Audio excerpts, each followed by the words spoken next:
Jarvis, drop my needle. Hello, this is the hardcore legend Mick Foley, and if you are interested in listening to idiots, you came to the right place. Have a nice day. Woo! That's an attention getter. He's a very strange young man. He's an idiot.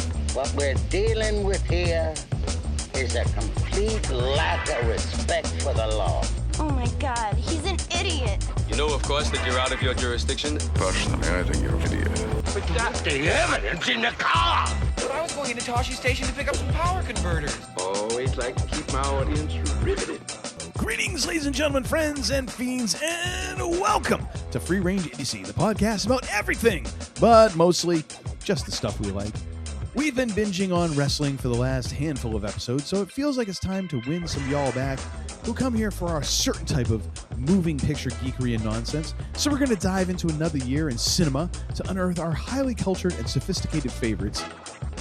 And failing that, we'll just bullshit our way through and hope nobody notices. So stay tuned as we dive into movies from 1997 in this episode 238. It's as indie as it gets.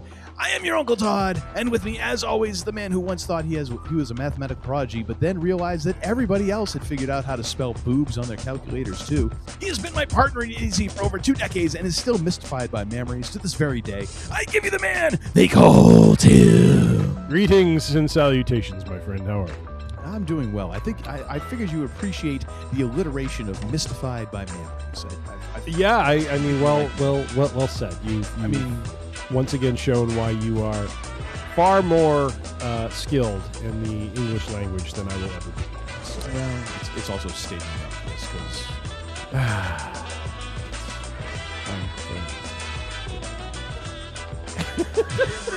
Did we just do that in sync?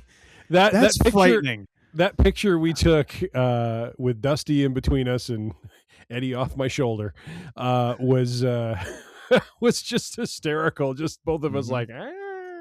Oh, it's so good. And because we were on the verge of frostbite.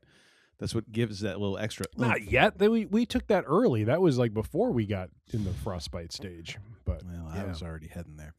Well, but anyways, we are the going thicker coat.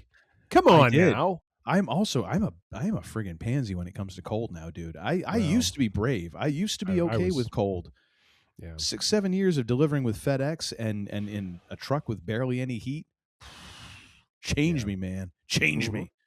I can't deal with that now. I've got my house sweater. I've got my wool socks. I got my slippers. I love me a good wood stove fire.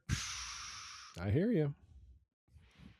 No, I'm the same way. I have gotten very very sensitive to the cold, but which is why I still don't understand why you didn't take your friggin' coat with you. Because I had the CM Punk zip up with the hood. I had my hat on. I was ready to go, and I gutted it out. It wasn't easy, but I did it. Oh. I did it for our listeners, for you, for the people. Oh, for me. I would have been happy if you had your coat because I had to hear you for the next 48 hours. Even in the airport, one of the last things you said to me as I was going off towards my plane, like, I'm still cold from the other night. Like, because I was. Cut to the bone. Cut to the bone. But, yes. Here we are, moving on from our Idiots in Chicago 2 extravaganza to now talking about movies from about 30 years ago. Well, actually, before that, I do want to talk about one thing because we didn't talk about this in our No, please don't. I've got to get your opinion on what happened to the wise man, to the Oracle at the beginning of Raw. We can't let this go into next week, sir. We can. It's very simple. You let it go into next week and we talk about it. We need to be timely. We're already like a week behind in this. Oh my gosh. We gotta be, somewhat.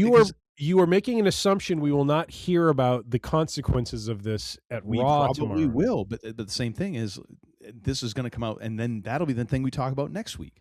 But we got to talk about it from the perspective of what happened. So we're going to now spend 15 minutes talking about Paul Heyman getting stomped. We've already talked about 2 minutes now because you've just been hemming and hawing. All right, start us off. Go ahead.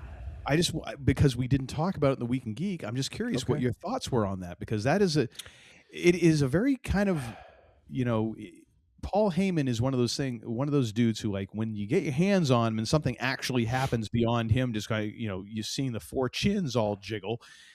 Like when the Bloodline put Paul Heyman through the announce table. Number one, it was a Herculean effort because it took like three of them to hoist him into position. Yes. But yet again on Raw now we've seen someone get hands on, and Paul, whether I'm guessing that was a capsule, I don't think Paul was doing a blade job, was bleeding and carried off in an ambulance. This is kind of a big deal. Like this is something that don't happen every week on the wrestling show. No, it doesn't. So it kind of adds a little extra oomph to this story, I think. It does. It definitely leaves us trying to understand where the Vision are, because they were once a dominant faction, but they've now been reduced down to really two members through injury. Like the C&D team. What's that? Like the C&D team here. Basically, yeah. Oh my gosh. Yeah, Logan Paul and Austin Theory. And so I think it was in some ways a good move to do this now, but I just question what is the long-term viability of the Vision at this point, because we are now seeing them in a very weakened state.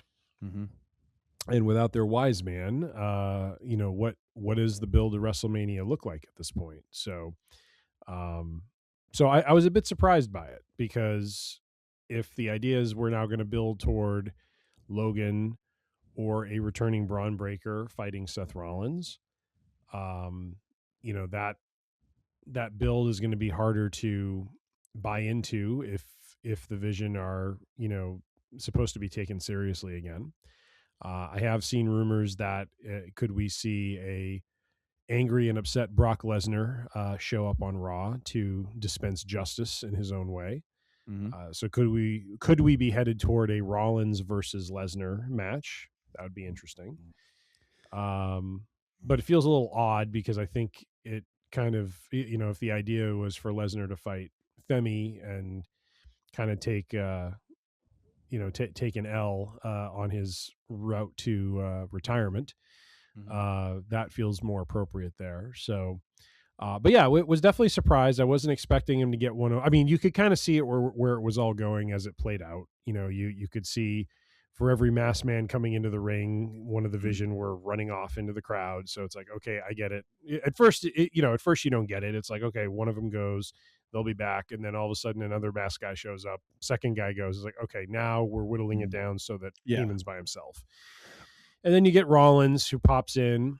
But I will contend, like, as I said before we started recording, like, it was one of those things, like, you totally get where it's going, but there's something innate about, like, that situation where you're like, I know that, but you know what, damn it, I want to see the comeuppance. I want to see it. I'm in. Just let's see some friggin' retribution for this. And we were not disappointed. So it was, even though I knew where it was going, I'm like, oh, it's gonna be awesome. And I'm just not sure where they're going with Seth at this point. Like, everything with him in the Vision, of course, had to be blown up given his injury and stuff. But I'm just kind of trying to figure out where does it all go now, because he seems to be too much of a baby face to go back to what he was. Yeah, he's going after Heyman, which, I mean, that's just kind of a sad story, because it's like the whole story of last year's WrestleMania was Heyman pairing up with the one guy who had never paired with him before. And it's like, they couldn't even make it a year. I mean, that's just like, that just feels weird to me. It's just, I get why they do it because of the injury and stuff like that, but still, it just feels weird to me. Is this a way that they're trying to peel Heyman away? Because it took several weeks for them to bring Heyman back after he got powerbombed to the table. Is this the way of them trying to peel Heyman away from the Vision?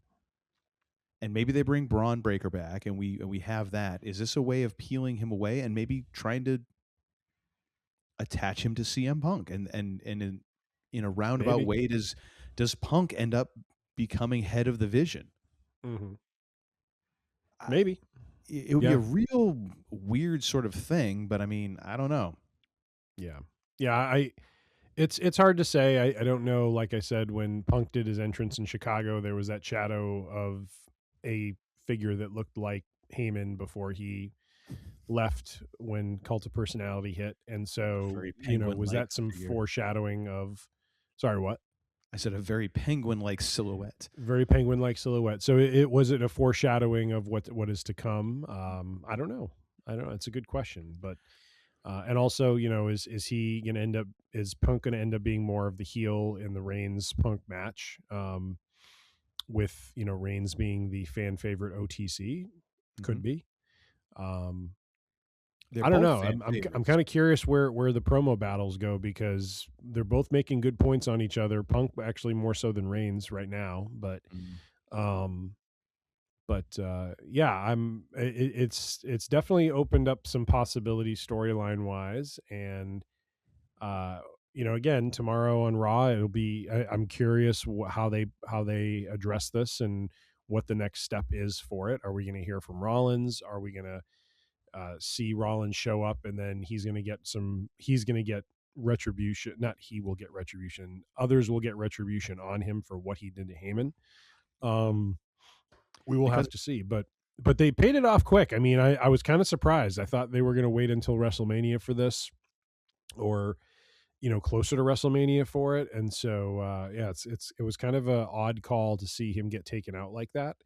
But they have to make adjustments given where they are, and Bronson Reed was not probably in the plan to have gotten injured, and now he is, and so they got to make changes based on that. So now we're looking at like a 3-on-3 match with Braun Breaker coming back, maybe for Mania. So you have Braun, Logan, because it just didn't stop with Heyman getting carted off. Like, then we get into the ambulance.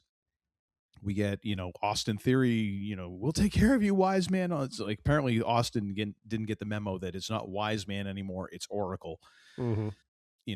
Mail travels slow out to the Theory residence, apparently. And then he goes to the Mercedes, where he's going to join Logan Paul, and they're going to follow the ambulance. He gets smacked in the face, and Jimmy Uso emerges, takes out, we don't know what happened to Logan Paul, but we can assume that, somebody got him.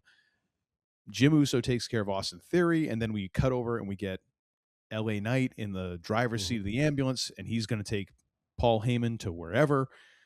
It seems like this is so well choreographed. Are we seeing like a coalition of the willing, if you will, for, Rollins, Uso, Knight to take down the Vision, which would be weird considering the Vision came after freaking LA Knight, and now LA Knight is going to pair with the guy who is. But again, the enemy of my enemy is my friend, and maybe this, I don't know. There could be many twists and turns, but in a way, like, I look at it as a positive. Like, we really have no friggin' clue where this is going, which is kind of interesting. But anyways, I wanted to get your thoughts on that before we get clouded with what's going to come up with this week of television. I hear you. Okay. And you know me, I'm a fan of structure, so I'm just trying to. I know. I'm sorry. Navigate my way through it while we throw the structure out the window, and then I hear about tomorrow morning. Oh God, we went too long. It's like, so I used to get this all the time in my first band, because I ran things very kind of loose, and I had basically my number one horn player, who is amazing vocalist, amazing horn player. I used to tell her, I'm like, if there's a way that we could clone you so that you could sing lead vocals all the time, and also play all the leads, like, I'm out of a job. I then become the manager of the band. Like, you don't even need me on stage. I'm unwelcome. But luckily for me, like, I still had a job, because I was like, you can't do those two things at once. But she liked to know what was going on, and I was liable to throw anything in at any moment, because I'm just like, up on, and you know me, it's like, part of it is like, I'm like, hey, let's try this, and part of it is I just forget. So there'd be these moments where I could just feel her staring, and she was right next to me, like right here, just staring daggers into me. I'm like, I'm dead. She's gonna she's gonna shank me in the parking lot after the gig. This is where it ends. Yeah. And you know what? I deserve it. So I've been here before. I ain't scared, unless you're right behind me. There's no reason to be scared. Yeah. And that's exactly what somebody would say when they're trying to tell me that they're coming up. I just find it highly ironic is all. And highly suspect. As I was highly suspect as well. And as I was preparing myself, tonight, because I have to go downtown tomorrow. I'm hopeful we can keep things neat and tidy. Okay, well then, what are we dragging on here for? We ought to get him on the show, don't you think? I'm just. Oh, now you want to get on with that? Well, now that you got your piece stated on Mr. Heyman, you're ready to move on. I felt it was important for journalistic integrity for us. I do appreciate it. We did miss it. I mean, I intended for those 2 segments to be much shorter than what they were, because it was intended to be more about Punk and Reigns and Cody and Drew, but then of course we got it. It's funny how we start with wanting to talk about one thing and we end up covering the whole damn show anyways. So it's pretty much like Cody Rhodes, like, what do you want to talk about? Everything. Son of a bitch. Yeah, basically. All right, so let's get into movies of 1997, which is a very interesting era for both of us, because this is like right in our wheelhouse. We are both in college at this point. Yes. And streaming isn't a thing at this point, so it's basically Blockbuster, cable, which I mean I could barely afford, and going to the movies. So yes. we were kind of right in the smack dab heart of this year for movies. So we're going to go through, and as usual, we're going to pick our top 5, but of course we can't keep it to a top 5. So we also have 2 special mentions, and because we can't even keep it to top 7, then we have 3 surprises. So it's a top 10, which we should have just said in the friggin' first place. We didn't do that. This is how Uncle Todd rationalizes having a. This is how I rationalize everything in my life. This is why I'm a complete friggin' mess. I shouldn't fault, make this about you, because for both of us, we see top 5 and we're like, oh, we're being good. We're staying with the top. And it's like, oh, there's an extra 2. Okay, good. We have an extra 2. And then there's an extra. Oh, good. We have an extra 3. Yes. And neither one of us thinks of this as being 10. It's just, it's top 5 with top 5. Not to mention all the other awards we decide to hand out, which are completely fabricated from episode to episode when we do this. We're and awful. Let's face it. It's done with sinister motivations. So awful human beings. We are 110%. So where are we going to start on this journey, sir? I talked a lot. I guided the discovery, if you will. If we're saying the Week in Geek is the discovery in our Star Trek universe of Idiocy, this is the Enterprise. Captain Picard, I defer to you. Where do we go first, sir? You just jumped through 3 different so if technically speaking it would be Discovery, Strange New Worlds, original series, then Next Generation. I know. Well, so I just discover. I meant to say the one from the late 90s. What was the one? Voyager is what I was trying to get to, and I just holy shit, Janeway now. So yes. I mean, Kate Mulgrew, badass, yeah. for sure. Mm-hmm. I would have been happy with Ben Sisko though, because I mean, that was a mofo who just didn't care. And no, actually, he cared very much, but he also didn't care. He could stare daggers in your eyes as well. I ain't messing with Sisko, no sir. Picard, middle Picard name is kind of can be very suave, and he can also kind of have that edge. Sisko is all edge. Mm-hmm. He wasn't it was like, oh really? Yes. I wish you would. Oh, you didn't know? I wish a Kardashian would. Anyways, so let's start with our surprises. So these are kind of holy good God, you need to really switch. I'm trying to go off mic with this. I'm sorry. I got to clear my throat. Let me clear my. I'm sorry. Between talking Ladies about gentlemen, 1997, I am going to have to walk away in about an hour to get ready for bed at a reasonable time. To a bunch of a handful. No, every college. Uncle Todd's going to fly this solo at some point. College party. God. You never heard that song? Don't ring a bell to you? Sorry, what was the song I was talking over you? I'm sorry. What Let me clear my throat. No. Oh, that was a classic at every friggin' party I went to. It always came up. Always. Towards the end of the night, It was just drunken people just battering off. It wasn't even dancing. It was just like bouncing off of each other. It was great. Doing, doing. Like bumper cars, except with human beings. Basically. And it was great. Awesome. Anyways, so let's start off with our surprises. These are weird, oddball, or things that kind of caught our eye. They're kind of the, let's face it, they are the 8, 9, and 10 of our top 10. So what have you got for essentially your number 3 surprise or your number 10 for this overall countdown? My number 3 in the surprise category is the movie Face Off, starring John Travolta and Nicolas Cage. This one was but most meant to importantly, be. We have John Travolta as Nick Cage and Nick Cage as John Travolta. I was getting there. Oh, Would you like to go ahead and introduce everything? I'll just sit back here and smile. I'm an awful person. I'm sorry. Please do tell more about the movie. No, I'm kidding.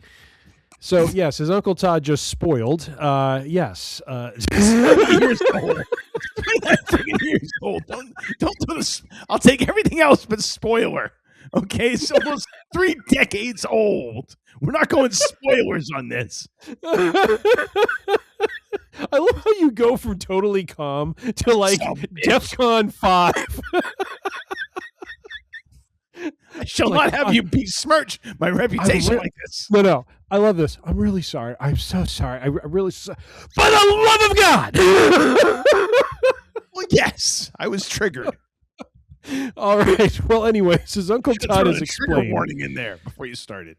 We have Nicolas Cage and John Travolta. John Travolta is the baby face. Nicolas Cage is the over-the-top heel. And let me tell you, when I say he's over the top, he's over the top. Oh, Nick my Cage, God. really? Yeah. Oh, this is Nick Cage at 11, at 12, at 13, I believe. Love it. And yes, at some point, as the title indicates, at some point in the movie, Nicolas Cage, the idea is that they trade faces so that the John Travolta character can go undercover as the naughty leader Nicolas Cage is, and they keep John Travolta's face on Nicolas Cage's character, but the idea was to keep him in a coma. Of course, that doesn't happen, and things get flipped on their heads, and it's all this adventure of how do they get back to normal again, or if at all. And it's an interesting movie. It's an action movie. What was interesting was to see both of them play each other was really strange. Travolta does a great Nick Cage, and Nick Cage does a great Travolta. Mm-hmm. But it was also to see as these two characters had been juxtaposed, how there is this kind of abject horror to the whole situation, because you have essentially the heel is now living as the husband and father to this man's wife and daughter, and he's not exactly the most moral of people, but yet you see him start to move into a direction where he feels a sense of responsibility. He has a conversation with the daughter about like I think she's in a situation where a guy's trying to take advantage of her, and so he tries to, again, this is the heel character who's playing the baby face, trying to explain to her how to protect herself, and kind of in some ways being a parent, which is really strange. You'd think he'd be like telling her to go do whatever she wants and that sort of thing.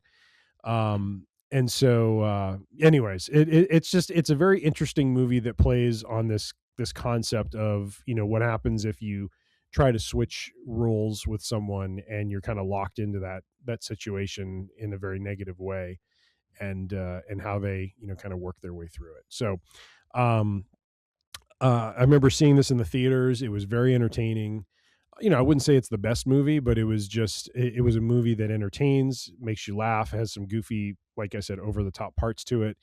But has a kind of good, overall story behind it. So that is my number 3, Face Off. What, sir, is your number 3 surprise, or number 10 if we're, counting it? Yeah. Number 3 for me, or number 10, if you will, is Jackie Brown, Quentin Tarantino's entry into 1997. I believe, if I'm remembering right, this is the movie after Pulp Fiction, which is the first Tarantino movie that I had seen. I saw Pulp Fiction and then went back and watched Reservoir Dogs. Jackie Brown came out after that, and you want to friggin' talk about a cast. So let's just venture into this one, shall we? We have Pam Grier, force of nature. Samuel L. Jackson. We got Robert Forster. We got Bridget Fonda. We've got Michael Keaton. We've got Robert De Niro. We've got Chris Tucker, Michael Bowen. Who else we got? We got Tom. We got Tiny. We got Tiny. Got Tiny Lister. Who else we got in this thing? Sid Haig. Who's Sid Haig? He's from. Let's see. He is a. I don't know what the right term is. Not a. I guess stalwart would be the right way to put it. He's kind of a stalwart of horror movies, but became most known in the 2000s for Rob Zombie's House of a Thousand Corpses. Followed. It was a trilogy of movies. So that's why I don't know him. Yeah. So that is he. You have Takia Crystal Kama, who was in, I believe, A Different World. She played one of Denise Huxtable's, or later, who is the snotty Southern girl? I forgot her name. No. Anyway, she go ahead. What was that? Whitley? No. Yeah, she was one of Whitley's friends. Oh, okay. I was going to say she wasn't Whitley. She wasn't Whitley. She was one of Whitley's friends. So yes. But this was a movie based off of an Elmore Leonard book called Rum Punch, and was of course then changed drastically. And Elmore Leonard, if you have not read his books, I've read. So you got Get Shorty, Too Cool, or Be Cool. Sorry. But Elmore Leonard, very prolific author, deals with a lot of crime novels. One of those cats who I've read a bunch of his books. I'd say I'm about 50% where I'm like, yeah, that was good, and the other 50% I'm like, yeah. So I'm not exactly, in a way, like I feel like this movie fits my demographic because Tarantino based it off of the book and then changed it drastically. It was like, I don't think Elmore's going to be happy with this, and so they ended up taking it to Elmore, and he did like it. But apparently, when Quentin Tarantino met Robert Forster in a coffee shop, gave him the script, and was like, "You're going to do this," and was like, that was kind of it. To me, I love this movie because you got Robert De Niro kind of playing against type. You got Sam Jackson doing Sam Jackson things. Like it was a great follow up to Pulp Fiction, which was another kind of like out of sorts ensemble cast tour de force. And this was also kind of playing into some of the movies that you can tell Quentin Tarantino loved, growing up and kind of in his kind of coming of age in terms of movies and his education in that. And so there's a little bit of a blaxploitation edge to this as well, but it's kind of, to me, it feels very sophisticated. Like it's like, okay, yeah, there's this thing, and we're going to use that to play off of, but at the same time, like, it's not that thing, which I kind of appreciated. But at the same time, it's just a great flick. I wouldn't say it's Quentin Tarantino's best for sure, but it's still a great flick just to watch. It's a fun yarn to watch unfold, Yes. So I figured that would be a great inclusion here because, I mean, this 1997 was still very much in that, the reason why I was like, as indie as it gets for the title of this is very much still in kind of that, the wave has not crested quite on that indie movement that began with guys like Kevin Smith, Robert Rodriguez, Quentin Tarantino, Spike Lee, of course, had been around way before that. You have, this, but there was kind of this explosion when you had like Desperado and Pulp Fiction and Reservoir Dogs and you had a bunch of these flicks all come out at once. It was kind of like, oh my gosh, indie film is coming out. And of course we had, unfortunately we can't talk about this without, bringing up Miramax and bringing up the owner of the Miramax, he who shall not be named, indie movie Voldemort. But unfortunately, like that is the mechanism where a lot of these movies came from. So we wind up with that, and it'll be later on in the countdown. We will deal with that as well. So it's there was very much still a very indie flavor to 1997, and so it feels like it would be wrong not to include this movie. What do you got for your number 2 surprise, which would also function as number 9 on our overall top 10? Event Horizon, which was not a movie that I saw when it was in theaters. I ended up catching it on at the time VHS long after it had aired, but it was a very creepy sci-fi sort of horror movie starring Lawrence Fishburne, Sam Neill, Kathleen Quinlan, Jolie Richardson, Richard T. Jones, Jason Isaacs. I'm trying to see if there's anyone else here of note. I think that's pretty much it. But a movie that just had a very interesting premise to it, which was that this ship mysteriously that had disappeared returns all of a sudden, and so they go to try to understand. Lawrence Fishburne leads kind of a team to try to understand what is going on, with the ship. It comes back, it's empty. Where did the crew go? What happened exactly? And just as the movie plays out, of course, this is 29 years later that we're talking about this. So spoilers are coming and coming fast and furious. And really the biggest spoiler is that in this movie, the crew is kind of piecing together what exactly happened to the ship and to its crew, and come to find out that basically the ship, in essence, at least my read on this is, opened a portal into hell. Mm-hmm. And basically the crew was driven, mad by that, and apparently were left behind there. So they're doing great. And so, and so really, and then Sam Neill, his character is one of those where at first he seems, very much in the area of trying to understand and help and that sort of thing. And then you come to find out that he's I think he's either the creator of the ship or yes. I think he is, right? Creator. Knew exactly what he was. Came back, he knew exactly what he was doing, and it basically accomplished its mission, and now he is and he ends up becoming kind of caught under its control and wanting to take it back. And so you have the cast or you have the crew trying to fight their way out of it. And so it was a really well done movie. A bit of a cult hit. I don't think it did very well in theaters when it came out, but then it kind of exploded a bit more on VHS and on DVD. And so so that's my number two of my surprises, or my number 9, since we're doing Uncle Todd's wacky math. Event Horizon. What is your number 2, sir? Can I just make 2 comments on this? Yes. Because I actually watched this again. I did not see it in the theater, but I rented this at some point. Yes. I don't remember if it was this year or down the road, because I thought, sci-fi movie. I like sci-fi. Mm-hmm. This is one of the reasons why I don't watch scary movies, kids, because I got tricked into this one. And oh my gosh, hellacious. Mm-hmm. Number 2, the scenes that we get of the crew in hell are nothing compared to what was filmed.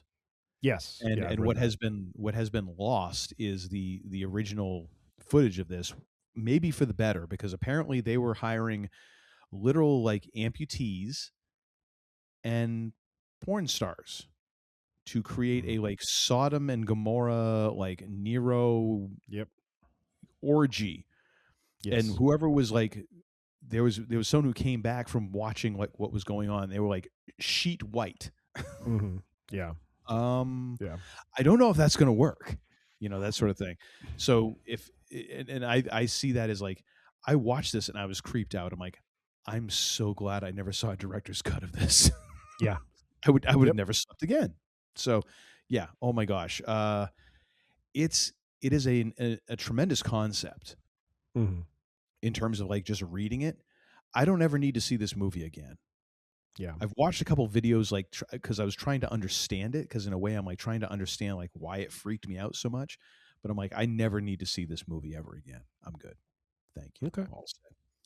My number 2 surprise, or number 9 in the overall count, is Starship Troopers, which is based off of a Robert Heinlein book, which is of another one that has been completely changed up for the big screen, which makes sense because I think it was about 40 years old at that point. The funny thing here is that it is so Paul Verhoeven, he of Showgirls fame, and the fact that we are in his ironical twist on this, we're actually being asked to root for the fascists in this one,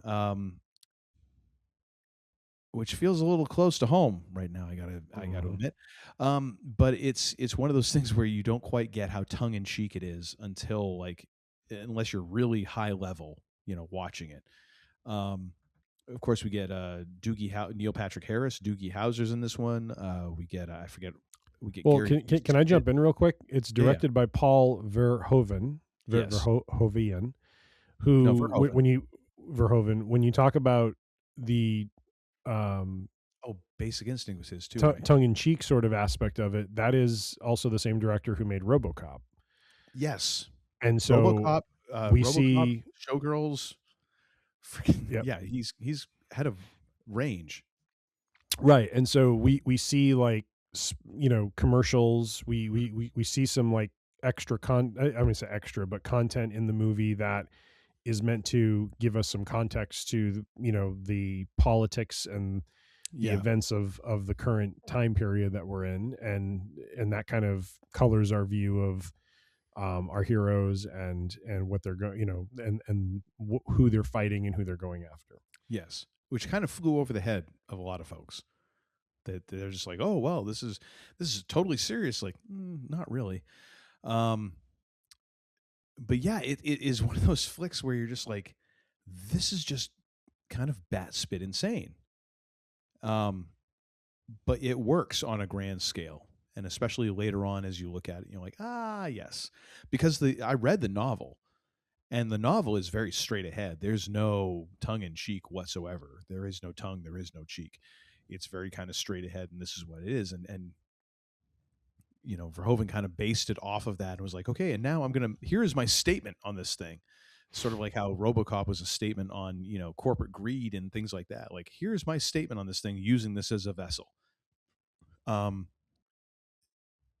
In that way, it's definitely worth a watch today because irony feels like it's dead right now, folks.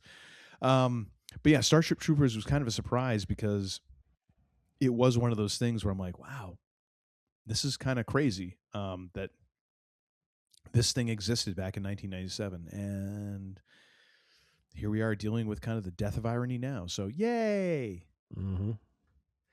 What's your number 1 on our 3 surprises, sir?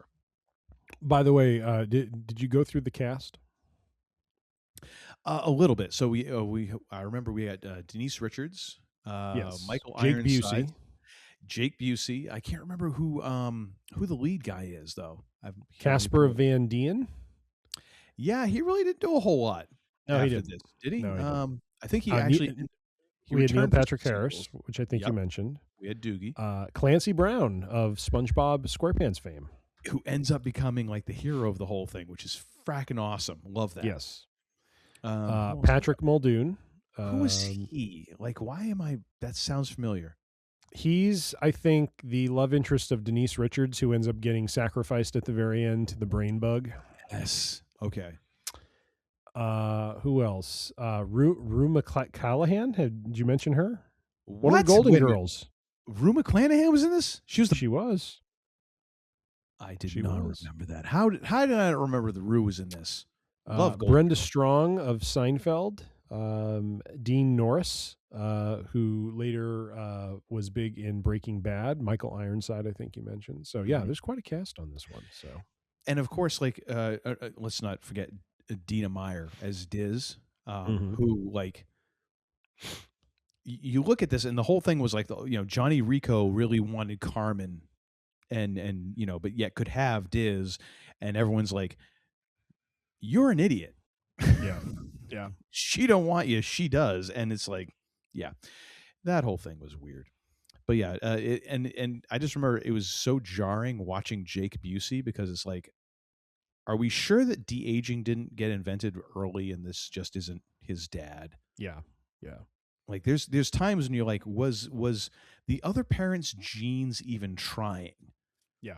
Because it's 95% this person and 5%, and that's all recessive genes. Like, how did that happen? But yeah, so Starship Troopers, that's mine. What is your number one surprise? So my number one surprise, and as I mentioned to Uncle Todd, like my three, Face Off, Event Horizon, and this one, the Devil's Advocate, were all three just odd movies when I went to see them. You know, like I said, I liked Face Off, but it was a strange movie. Yes. Event Horizon, very strange movie. Devil's Advocate is one of the few movies. So I saw this in the theater. I went with our good friend Mr. Parker to see this. And I just remember when I got home and I went to bed, I had the strangest freaking dreams. It was weird.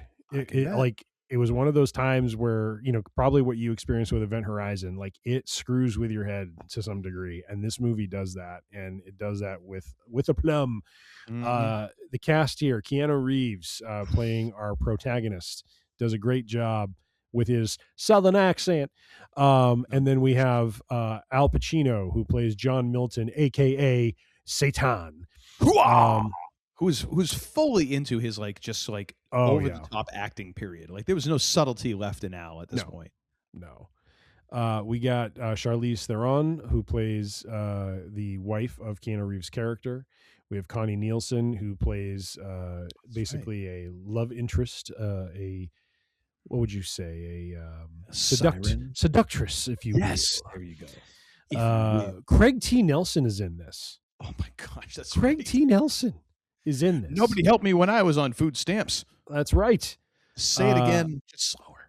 Let's see, who else? Tamara Tooney. Let me see. Oh, Vito Ruginius. If you see his shot, he's one of those guys who's been in like 1,000 movies. He was one of the scouts that was in the room in Moneyball when Billy was trying to I think I know convince the group. Yeah. So just and I mean, this is just the top cast. Like I thought there was a couple other like well-known folks that were in here, but they're not listed here. But anyways,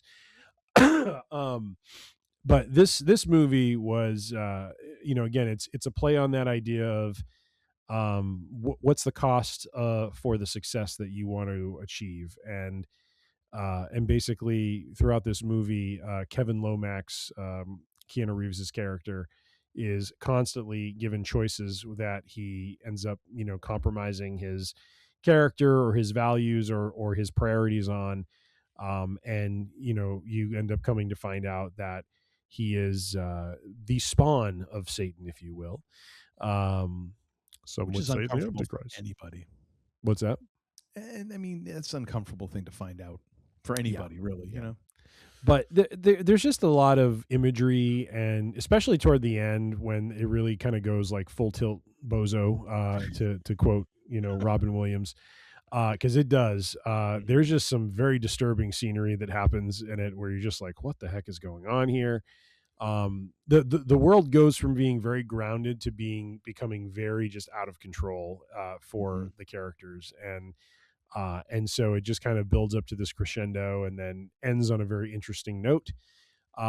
So if you are looking to watch a movie that will mess with your mind, The Devil's Advocate is probably in the wheelhouse of what you'd want to see. But do buyer beware, because it does mess with your mind. So it's you know, it's a very, I mean, it's a good story in the sense of the morality play that it's kind of telling, and you know, watching the main character and what he goes through, what his wife goes through. But at the same time, it's just wow, woo, full tilt bozo. That's all I can say. Yes, indeed. I would agree. Might I call a 30-second timeout here? Sure. Okay. I'll be for restroom, or do I need a hall pass? Yeah, I don't know. You've already taken like 5. I figured you were all set. I don't need to answer to you. There it is. DEFCON 5 again. You almost pissed yourself in an Uber the other day. I don't need to answer to you. I'll be back. A few moments later. All better now. This Actually, house I is clear. might go take a break myself real quick. I just had an epiphany, so I'll be right You back. had an epiphany? 3 days later.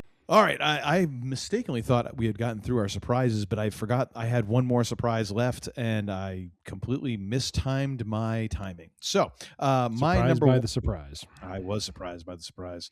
My number one surprise, which would also function as number 8 for our top 10, is Wag the Dog, starring Dustin Hoffman and Robert De Niro. This is basically the tale of how a spin doctor would join with Hollywood and figure out how to manipulate public opinion in a very elegant and high gloss way, and how there is many twists and turns and weird things that happen along the way.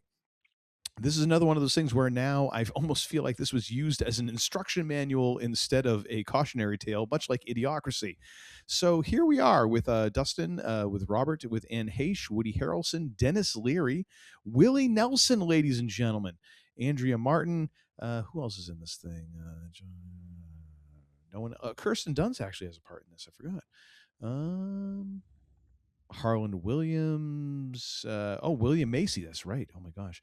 But yeah, so a fairly decent cast here, and it is one of those things where you start to realize, like, yeah, we're kind of being played. And this is back in the late 90s before social media even got here. So how much more is this happening right now? It makes me very uncomfortable just to even talk about this. So I'm going to cut this one short and let's move on. Shall we? 'Cause honestly, I'm terrified at this moment of just how this is happening in real time right now. Yes. Yay! Yes. But I'll have to go back and watch it because I do want to rewatch that one. Okay. Are we moving to our special mentions? Special mentions. What do you got for number 2 on your special mentions? It looks familiar. Yeah, you've already talked about it. Jackie Brown. You once again spoiled my thunder here, but you know what? I'll pay you back with this next one. Yeah. So as you've already covered, a well done Tarantino flick that I didn't know what to expect from it. It was, like I did see this in the theater. It took me watching it and then kind of processing it to know if I really liked it or not. It was just kind of it was just something different from what I had seen, in other movies that I enjoyed. And I wasn't as, at that time, up on, a lot of the blaxploitation, kind of 70s sort of movies at that point. So it was just, it was kind of, in a way, my foray into it, at least those themes that were there. But no, overall, I thought it was, a really, well woven together story that ends up really, kind of taking a character like Pam Grier's, which you think or get the sense is weak or, just, is messed up, broken, just, not able to catch a break. And at the end of the movie, she's caught her break, and so it's very, very cool that way. And then just, a lot of the other characters in it are just, Samuel L. Jackson is always hysterical. Chris Tucker has a small role here. Bridget Fonda, the way she just drives De Niro's character crazy, is hysterical. And yeah, just overall, really good movie and really, really good storytelling, to kind of get to that end. And then, Robert Forster, who I just never knew, but just ends up playing this very underrated or understated role in the movie, both in terms of helping Jackie and then also kind of being a bit of a love interest of hers, or an infatuation, if you will, of hers. Not of hers, like he's infatuated, his character's infatuated with her, and that sort of thing. And so it's just kind of interesting. Do you feel like it's an infatuation or more of a fascination? Because I feel like those are two things. Like there's a Venn diagram and there's definitely an overlap. Yeah. But there's definitely been women that I've been like more fascinated by than infatuated. But Mm. there is a little bit of an overlap, but it's that type of thing. Like, I am just fascinated about who you are, because like I've never met anyone quite like you. Yes. But I definitely Except- I feel like there is an infatuation, but I wonder if it's more balanced out, more fascinating. It could be. I mean, I if I'm remembering correctly, at the end when she leaves, I think they have a parting kiss. And I think what his character does, I mean, I haven't seen this movie in a long time, so I could be completely making this up. But I thought after that, his character basically decides to go to the bathroom after that. So, which I don't know what other than, he might have been overly hydrated. You never know. Could be. Probably not. Seemed a little primed up, if you will. So. I'm trying to find a clean way to say it. You know what I mean? Sometimes a man just got to do what a man's got to do. There you go. Or, you know what? A person's got to do what a person's got to do. Because let's just. So I got the sense that he accepts the fact they can't be together, but has an attraction to her, sort of thing. So, but yeah, Jackie Brown, really good movie. Really enjoyed it. Yeah. So that would be my number 2. What is your number 2, sir? My number 2 is Contact, starring Jodie Foster, and I'm not going to talk at all about it because we're going to discuss it later, and I'm going to let you have the work on it. So, all right, thank you. Number 2 is Contact. What's your number 1 surprise, or what is this, number 6 on our overall top 10? I don't know. You do the math. I can't figure your math out. It's very I'm just strange. trying to play this for both sides of and our it scares fan me. base. Like our fan base is like, no, it's a top 10, and others would be like, no, this makes perfect sense. And I'm like, yeah, it all depends on if you're screwed up as us, or if you're like, no, I am linear. So I'm trying to work at both sides here, and it's freaking me out, man. Yeah, I bet it is. Is it messing with your Zen man? It is, actually, and also like my lower intestine is feeling a little cramped. Well, fair enough. Yeah. My next one is L.A. Confidential. This is a noir style 1950s story where 3 policemen, one straight laced, one brutal, one sleazy, investigate a series of murders with their own brand of justice. This cast is kind of sick. We got Kevin Spacey, we got Russell Crowe, we got Guy Pearce, James Cromwell, Kim Basinger, Danny DeVito, David Straight-Arm, Ron Rifkin. If you don't know some of these names, if you see their pictures, you will recognize them. You've seen them before. Matt McCoy, Paul Guilfoyle. I think I'll stop there. I think that's most, but I mean, that is like a who's who at that time in the late 90s of great actors and actresses. And this film, I honestly I didn't read the plot to refamiliarize myself with it too much, but I recall that I think it's Russell Crowe and Guy Pearce's characters are basically trying to chase down basically the murderer behind kind of these series of murders, and there's some twists and turns that go with it, but it's really well done. There's a lot of tension between the two of them. Kevin Spacey's character is also part of the like there's multiple prongs into looking into these murders and that sort of thing, and then there's a lot of corruption and other tomfoolery afoot. Yes. And so so if you're looking for if you like those sort of 1950 noir kind of movies, I mean, it's not noir in the sense that I don't think there's someone narrating through the whole thing, but it's just one of those I think Guy Pearce's character talks a lot, kind of like what you would think a detective from that time period was, a lot of strung together words to kind of get a point across, and just I don't want to say it's like Dragnet style, but it's kind of like that a little bit. It's kind of hard boiled sort of thing. Like, the noir thing is kind of like, it's in a weird way, it's like nouveau noir. Mm-hmm. It's kind of like paying homage to that, but it's not truly noir, Yep. Yeah. You got Russell Crowe's character who pines after Kim Basinger's character, James Cromwell, who is, I think, like the chief of police or someone higher up, and he's got his own kind of demons going on there and stuff. So it's just overall just a really, really well done movie. And this to me was one that at the time when it was out or later on when it was on TV, I would always kind of plop down and watch because it just had just really good writing to it, good story, and you'll never think the same about the name Rollo Tomasi. I'll just say that. So that is that name has meaning in the movie. Has meaning. I had not even thought once about it. Well, there you go. Let alone thought twice. And what is your number one special mention, sir? My number one is Austin Powers, International Man of Mystery, which I will not discuss because it's coming up later. So just note that for later on. And actually, this is actually going to work out perfectly. I thought I was going to have to like almost do a snaking thing, but it's not. What is your number 5? The bottom of your top 5. Yes, that works. Cream the of the bottom crop. Your top 5. Yes, not quite the cream of the crop, but kind of toward the bottom of the cream. But it's like the 2% milk of the cream. Of the crop.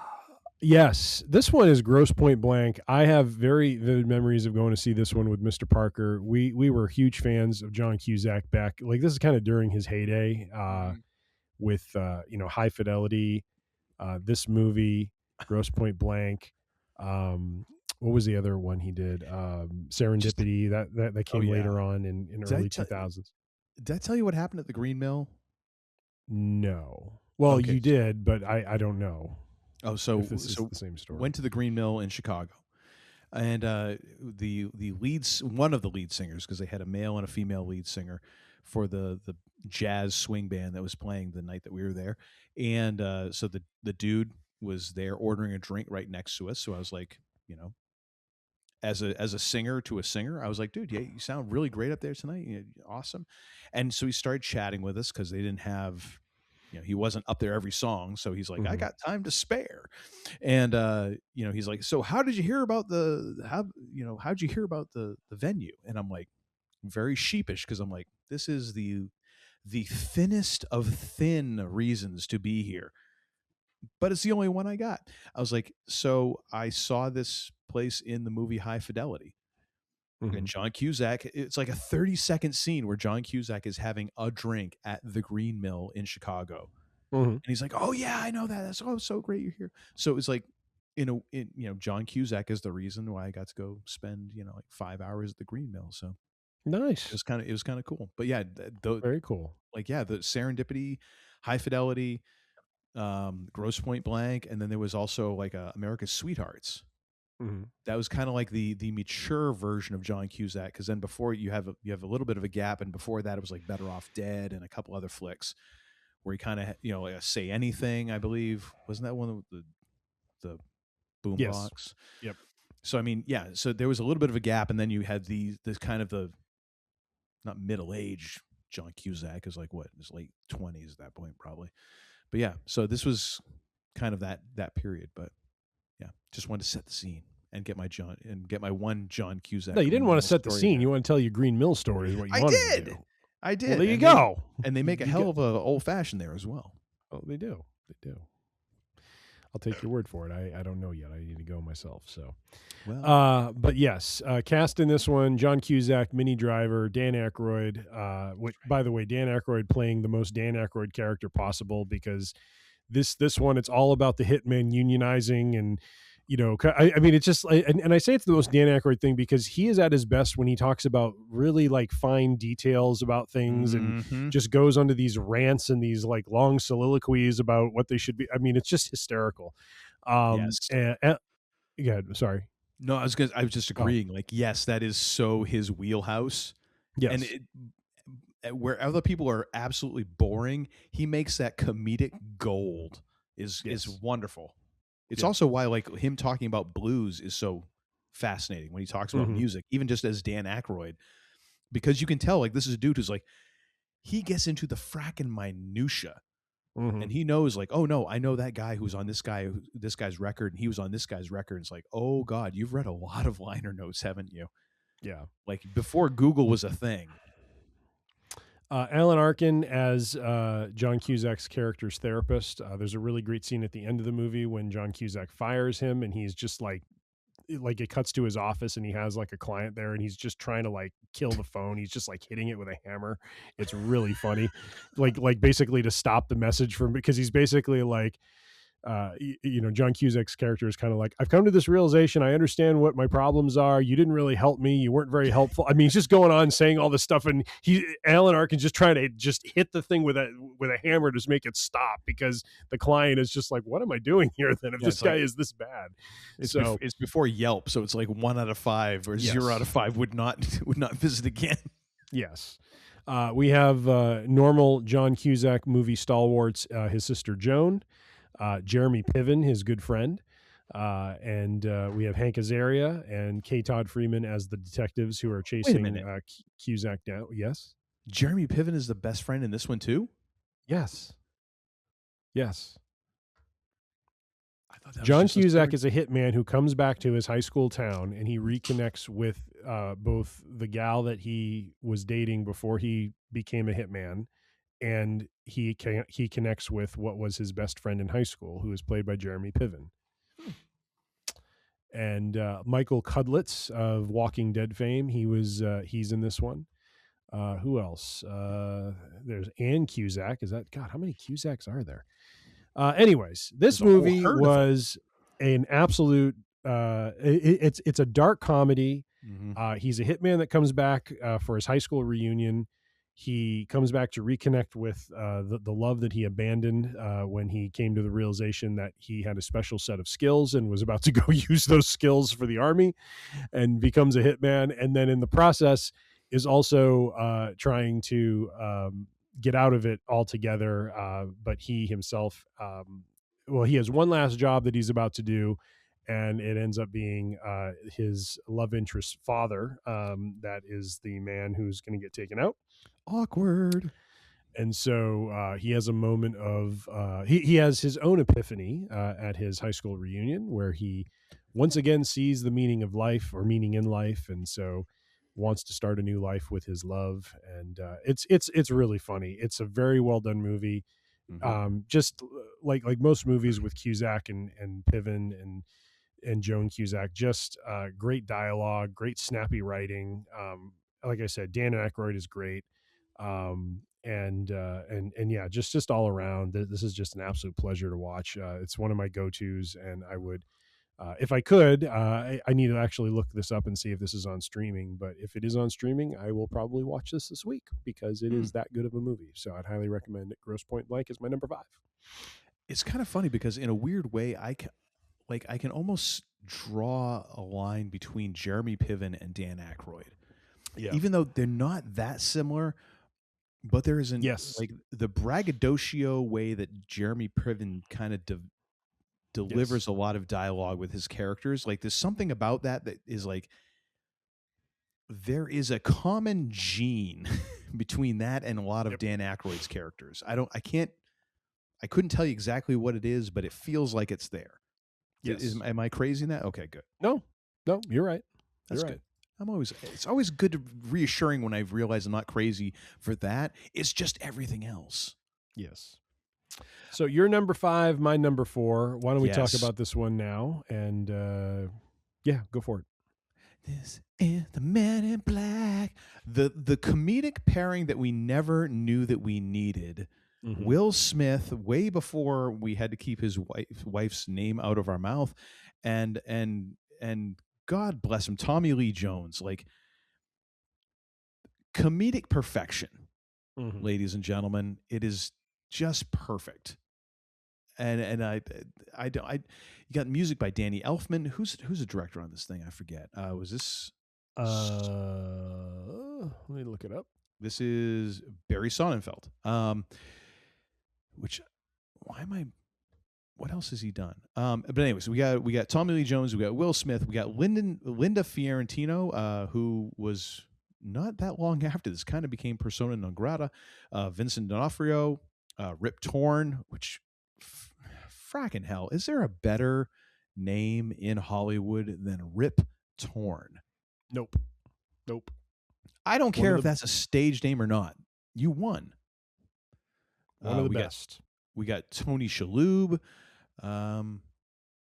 Siobhan Fallon Hogan, who is the Beatrice. Oh my gosh, just so weird. But she's so good in that. Who else? There was someone else I forgot who's in this that kind of I'm not. Anyways, is definitely a movie that I damn near wore out on VHS because it is just so rewatchable. And the effects probably don't hold up that well. I haven't watched it in a couple of years. The effects probably don't hold up that well now compared to, CGI that we can do today on on my friggin' laptop sitting here. But at the time it was like, oh my gosh, it was a friggin' amazing. And just the way that there was this in a weird way, like there's a sincerity to this.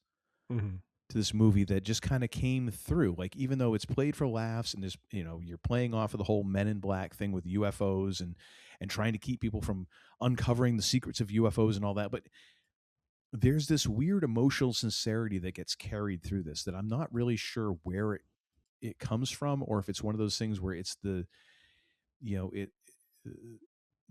total is more than the sum of its parts sort of thing, whether it comes from Tommy Lee Jones just playing the straight man the whole time, and Will Smith and the way that he played it, Linda Fiorentino. Like, I don't know where it comes from exactly, but this as a whole just felt like it's very real in this very unreal universe, and I think that's what part of what makes it, as well as being funny as hell. There's lots of great funny scenes, but I mean, there's that kind of makes it rewatchable. Yep. And that's why it kind of it hit my number 5 for that, because I mean, I watched this movie approximately 24 times. There's no way I cannot put it on, my top 5. Well, what about it for you was kind of, worth putting it at number 4? I think you've covered most of, I don't know there's much more new that I can add. I think, I enjoyed the pairing of Smith and Jones. It was an interesting story about that we hadn't really seen before, about, the whole alien sort of situation and a way to explain, and again, this is fiction. I'm not trying to say it needed to be real, but I like how it's a take of kind of an integrated view of, aliens are actually more integrated into our world than we realize. And there's this agency that's kind of, helping govern that, where they're controlling memory basically.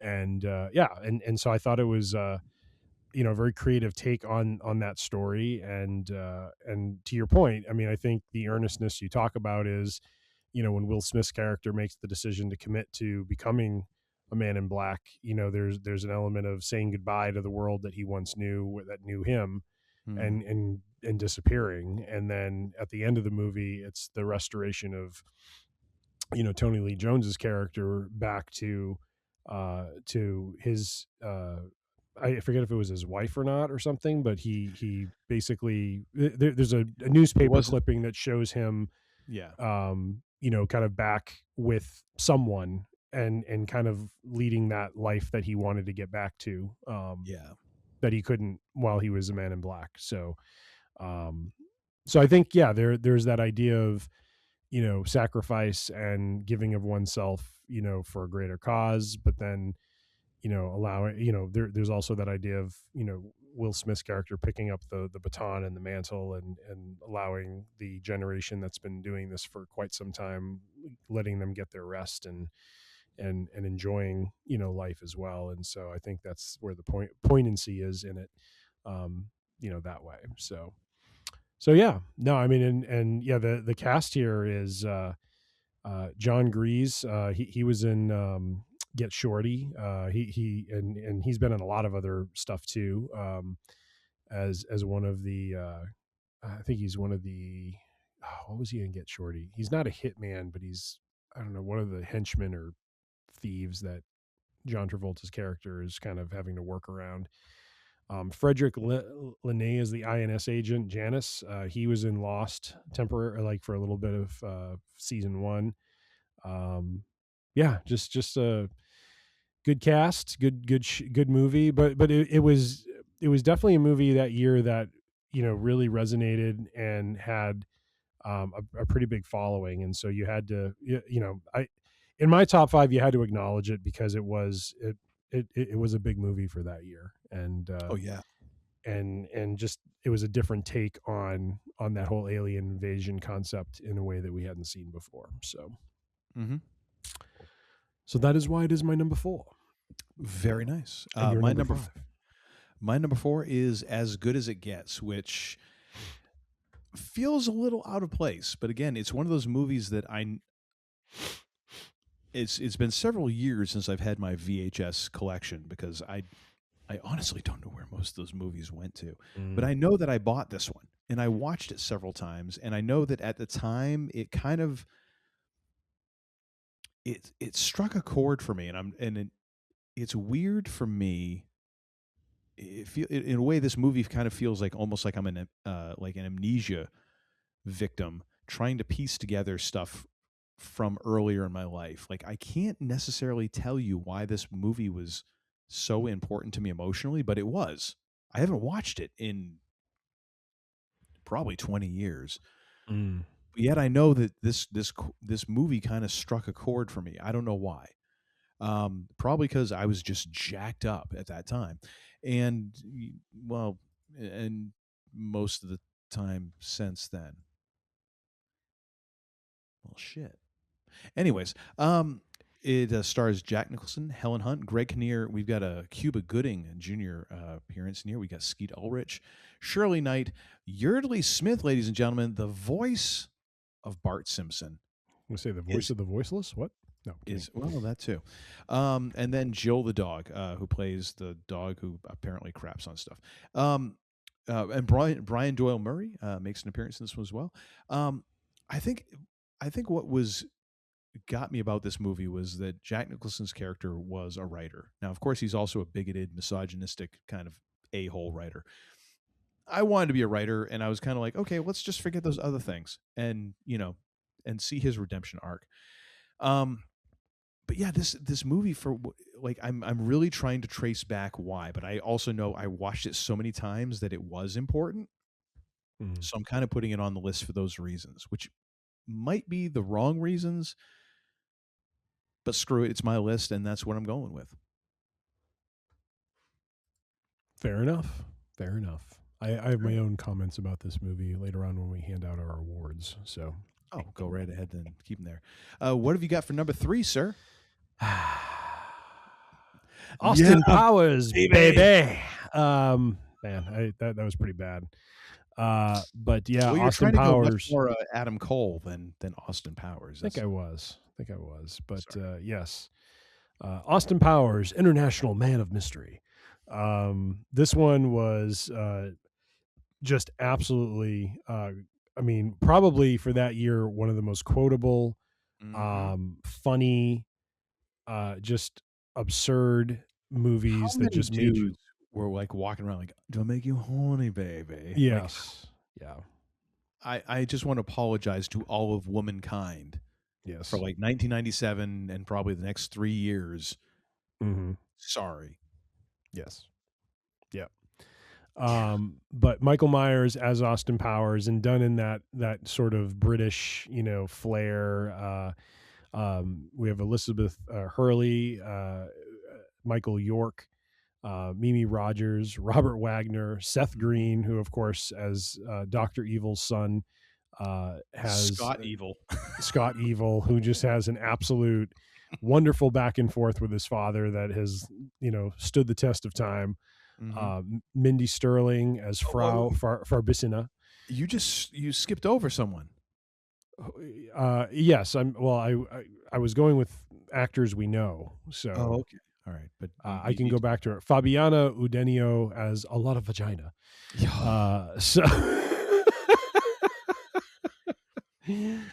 Michael York's name, Basil Exposition, that was hysterical. Will Ferrell as Mustafa. Charles Napier, man with the Winnebago. Commander Gilmore. Let's see who else. Anyone else? of note here? I don't think so. Clint Howard. Clint Howard. What would I know Clint Howard from? Sorry. He's Ron Howard's brother. Oh, the picture here doesn't help me. No, he looks disheveled. Yeah, I wasn't. I didn't even make the connection to Ron Howard. So, so Clint Howard as well. Yeah, no, just an absolutely hysterical movie with a great story to it. And I mean, it's ludicrous, it's over the top, but that was the charm of the movie. It was just really, really fun, and you couldn't help but get sucked into it and just laugh at it and just have a lot of fun with it. And so this one for me was one of my favorites. I haven't watched it in a long time, but would watch it frequently. I think I had a copy of it on DVD or VHS, and if it was on TV, I would definitely watch it. I mean, there's just so much goodness in it, and I think this is it's one of those fish out of water stories, right? Because this is where he was asleep for like 20-30 years or something like that, and then he gets woken up, right? Yeah. Yeah. I just want to mention, like, I don't think I ever owned this one on DVD or VHS, but it's only because it was on constant rotation on TBS and TNT, so you didn't need to own it. Yeah, it was just always on somewhere. You know, like there's a. Do you remember the movie PCU? Yes. Yep. And so this one dude, he's working on his master's thesis on like the was it the Hackman Kane theory? Like there was like no matter what time it was, you could always find either a Gene Hackman or a Michael Caine movie on TV somewhere. Like I felt like that was freaking Austin Powers for a long time. Like it was just always on somewhere, so you didn't need to own it on. It was like just flip the channels, like, and there it is. You know, like, oh, I'm a half hour in, but I've memorized this movie anyways, so yes. I don't need it. I'm completely caught up. Yeah. So definitely a strong contender and outing for a top movie in 1997. So would highly and went on to spawn 2 other sequels, and Mike Myers had his run as a very, very popular actor at that time. I think until he made The Love Guru, and that's when things started to fall apart. But nonetheless, started a franchise, which and I remember reading this or even seeing it. I think when he gave Lifetime Achievement Award to Sean Connery, he mentioned about his father's love of James Bond, and and how he took that and put a comedic spin on it and brought in that British sense of humor, and the thing with him having the British teeth and looking not 100% like a James Bond character, but more of what a typical, I don't want to say typical Britain, but some of the characteristics that are there, and that sort of thing. And so he he just found this great way to bring all of that together, and create this new character that just made people laugh and just have fun and enjoy. And so so for me, this is my number 3, Austin Powers, International Man of Mystery. Baby. It's a great mixture of like the kind of the spirit of like the 60s and also James Bond, but also bringing into like the late 70s, early 80s Roger Moore James Bond that I remember, because I didn't grow up on the Sean Connery James Bonds. Like Roger Moore was the James Bond. It's almost like Doctor Who. Like if you watch Doctor Who at all, like everybody has a doctor. Like my original doctor was I can't remember his name, but he had the long scarf. And then it became another doctor later on. And I'm completely blanking on his name because I've got my head in 1997, not in these. But anyways, like Roger Moore was kind of my James Bond, and he was much more of a comedic James Bond because Roger Moore was very adamant that he didn't like guns, which is an odd thing for like the guy who's playing the uber spy. So his James Bonds kind of tended to have a little bit more laugh factor in them. And so that's kind of the James. So it was a very natural thing for me to see Austin Powers and be like, yes, I can see the homage to James Bond in this, because that was the James Bond I kind of grew up on, the kind of the more wacky-ish, slapstick James Bond in a way. and yeah, these movies were so quotable. They were so fun. And just a great example of like, oh my gosh, you can make fun of something and still absolutely love it. And you can tell there's a degree of love in these movies. Yep. Absolutely. Absolutely. My number 3 is in keeping with the indie theme. It is Chasing Amy, Kevin Smith's third feature film. And this was really his kind of return to low budget filmmaking after he had done Clerks, where basically he had signed up for a bunch of credit cards and then maxed them out in order to make the movie. He was then given a bigger budget and went to, I think it was Universal at this point, and made Mallrats, which did not do well at the theaters. And so then he kind of shrunk back down and wrote this movie and kind of produced it. And I believe this one went back to Miramax, I think. And essentially this was kind of almost a last gasp sort of thing for him. And he got a lot of jobs off of this afterwards where people were like, oh, well, Mallrats wasn't so great. We don't love your movies, but you can write. And this is where he kind of gets into this whole thing where if you watch An Evening with Kevin Smith, where he talks about how he got the gig to write the next Superman movie, basically off of Chasing Amy. And there was, and he also says it was also off of the scene where they had Stan Lee and Mallrats with like, oh, comics and you can write this? Sure, write next Superman. And it just, spoilers, it didn't go well. But Chasing Amy is an interesting flick in that you have a cast here that is kind of indie-rific, but also ended up becoming very much mainstream. You got Ben Affleck, you got Joey Lauren Adams, you got I don't know who that dude is. We got Jason Lee. We got oh my gosh, Casey Affleck is in this. I forgot about him. Don't skip Ethan Suplee. Ethan Suplee has his day in the sun. Oh yeah, he played. Wait a minute. He plays the fan. Yeah, I know. I was trying to figure out if he was Willem. Where the hell is this? Is like in order of appearance. Because we've also, hang on a second here. Everyone else has been kind of like, it feels like it's been very much in order of importance, but this one feels like it's very much in order of like appearance. So we got Jason Mewes, Silent Bob show up in this one. Oh, that's right. I'm thinking of Mallrats. Never mind. I'm looking for Michael Rooker. That's Mallrats. This was very much the kind of the smaller movie. So you've got Ben Affleck as the guy who is falling in love with a woman who is very much a lesbian, and it's kind of crazy, but it's in a way like it made sense in 1997 that this is the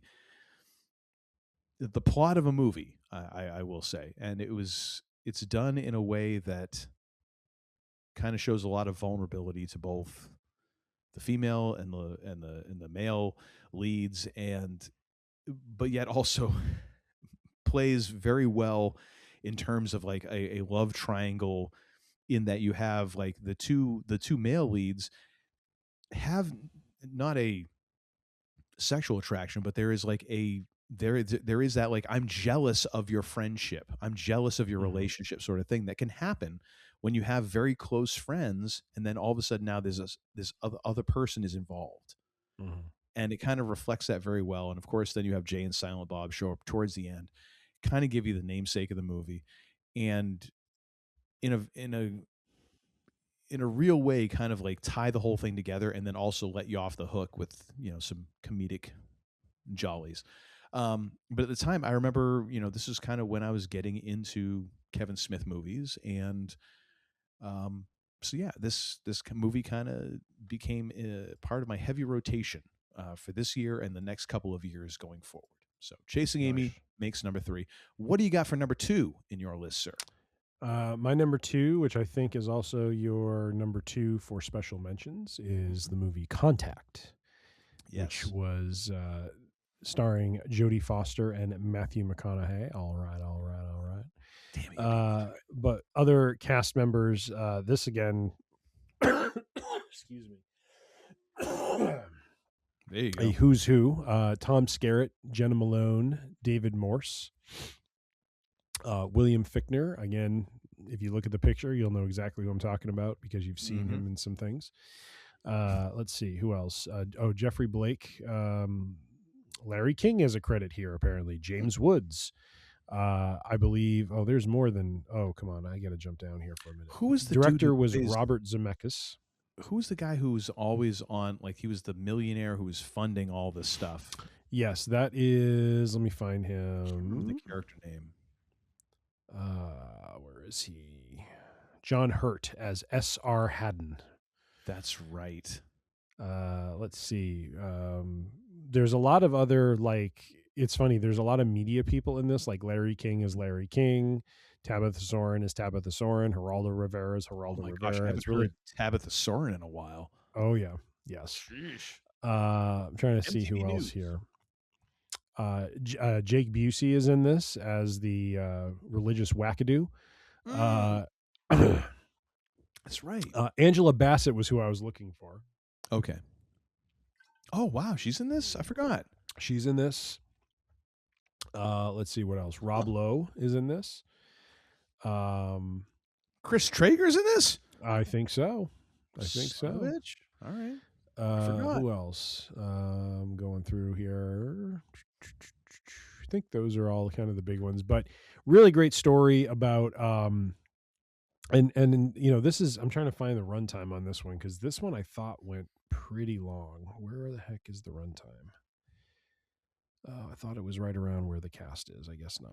I think it's further down. I'll you go ahead and talk. I'll try. No, but overall the movie, you know, is this great story around really science and faith, and you know, starts off with Jodie Foster's character as a kid who has a tremendous interest in the sky, and then we see that translates into her pursuits as an adult, doing research for SETI, and then moving on into this this signal that starts to get detected, and the way you know, that it starts as this signal that no one really cares about, and then it turns, and based on her analysis, her and her team's analysis, turns into something that's much more than that, and then the government gets interested, and we you know, and one of the things that I like but also feels a little ham-fisted is like Tom Skerritt's character, where he's just like this guy who just,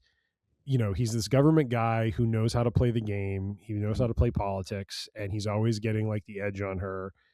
And you know, in terms of involvement and leadership in this whole thing, like, it's her discovery. You know, she and her team are the ones that find this signal and know what to do with it. But then when the government gets involved, you know, just all these cretins sort of descend to try to like make, you know, stake their claim and you know, their fame on this finding. And then it continues on and just continues to ramp up in intensity with the discovery that it's actually like a blueprint for a ship of some kind.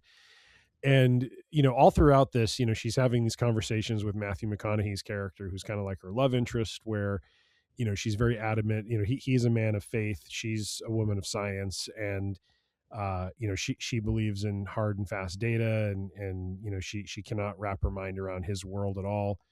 And then she goes on this journey in this ship, and she experiences something that is very much concrete to her, but no one else sees it. Mm-hmm. And she finds herself in a position now where she has to explain something that she's experienced and knows is real and believes in 110%, but has to somehow convince everyone else who doesn't see it, you know, like what is, you know, like this thing actually happened. Yeah. And of course, toward the end of the movie, there's that great scene with James Woods and Angela Bassett when they're talking about the videotape of her journey, and the fact that it's, you know, a bunch of snow interference, and talking about the interest, you know, Angela Bassett's character talks about the interesting part of that tape, and James Woods is like, well, what about it? And it's like, well, it's not so much that it's, you know, the fact that it's all like snow, but it's the fact that it's like 18 hours of it, which is exactly the amount of time that she had, you know, she claims to have been, you know, in this experience. And if I remember right, like it just, they originally said like, oh, you just fell through. Right. Right. Yeah. the whole So to thing is like everyone else, it looks like she just fell like for 90 seconds or 2 minutes Yeah. or something like that. But to her, she experienced 18 hours of something. Mhm. Um, and again, there's the billionaire eccentric, philanthropist, if you will, S.R. Haddon, who's funding parts of what she's doing and helping, Space sugar daddy, if you will. yes, yes. And so, like there's that one scene when he's up in the space station telling her, that he's gotten something, there's another ship or something like that. He's like, wanna go for a spin? He's- John Hurt is like So just creepy, but yeah. madman Mhm. horrific. I mean, it's just like crazy. It's like, wanna Yeah. go for a spin? Yeah. No, that Or is maybe he great. said something, wanna go for a ride or something like Yeah, that. something like that. Yeah, no, yeah, but the look is what gets it, because again, it's like distorted camera, like webcam view, 1997. Yes, It has yes. a certain look that is just like, Yeah. God, I don't know that I do. No. Yeah. Yeah. No, I don't. No, I don't. By the way, runtime was 2 hours and 30 minutes. Yeah, it's a long movie, and you feel like you've gone on a journey when you watch this movie. Like it is, in some ways, it was kind of like exhausting. Not in a bad way, just like you come out of it like emotionally exhausted because it takes you on this like journey that, and at least for me, it was. I think it depends one person to the next, because if you are someone who opens yourself up to, faith and the possibilities there, that I think this movie has a lot to say to you, as well as if you're someone of science. But yeah, I think overall it's such a very good story about, the wonder that is, what is out there in space. And, if there is life out there, what would it look like for us to make first contact and that sort of thing. And so, so very cool. Very, very cool movie. What was your, I know this was your number 2 for your, special mentions, and what was your reasoning for including this one as part of that? I think it's interesting that, essentially, like, this is written by Carl Sagan, who, if for younger folks who don't know who Carl Sagan was, I mean, back in the day, like Nova, like Carl Sagan was the dude. He's like Neil deGrasse Tyson now. And to have someone write a movie that manages to deal with, like, I mean, this is sci-fi, but at the same time, like, there is that differentiation of, divisions in sci-fi of like almost like hard science fiction. Like, this is much more of the science and then fiction. Like, it's fictional science, but it's like we're gonna to borrow Matt Damon's term in The Martian, we're gonna science the shit out of this. Like, you better have your your spectacles on straight and be ready, because we are going to get into the like kind of aspects of this thing. But to have it come from that perspective, but also treat faith and kind of the mystery of faith, because I don't have the vocabulary to express it any other way, with almost an there's a bit of an equal reverence between those two. Yeah. And I think that's remarkable when you think about who this is coming from. Right. Like, this is the science guy, but yet he's also allowing faith, kind of this unknown mystery, to have its reverence, almost like, in a way, like it is an olive branch, it is an open hand, it is an invitation to be like, listen, like, there is an opportunity for everyone to kind of approach this from a different angle. That is remarkable. And maybe it's just coming from our day and age where everybody has an opinion, and basically that opinion is like, your opinion sucks. But to have that way of dealing with this almost in an even-handed way, when you expect Carl Sagan to be like, no, science is the thing, but to also allow, like, but we don't know everything, so maybe.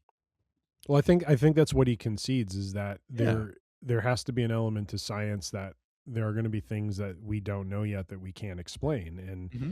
And that's why I think basically what they do in the film, or what, the last third of the film is about, is you are seeing play out a great example of using a scientific event to explain faith in a way that someone who is very science oriented could understand. What if I go through something Mm-hmm. where to everyone else it seems like it was instantaneous and nothing happened, and yet when I come out of it I feel like I've experienced something emotional, something pure, something that is life-changing. Yeah.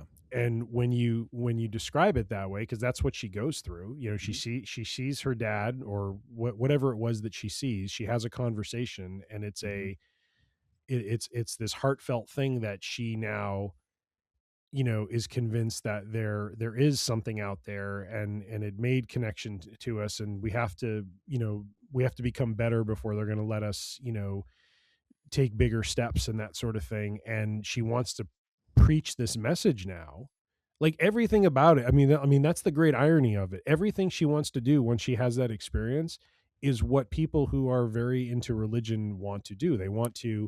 They've come to this understanding of truth for them, and they want to share it with others. And sometimes that's considered very intrusive. Mm-hmm. Sometimes it's welcomed.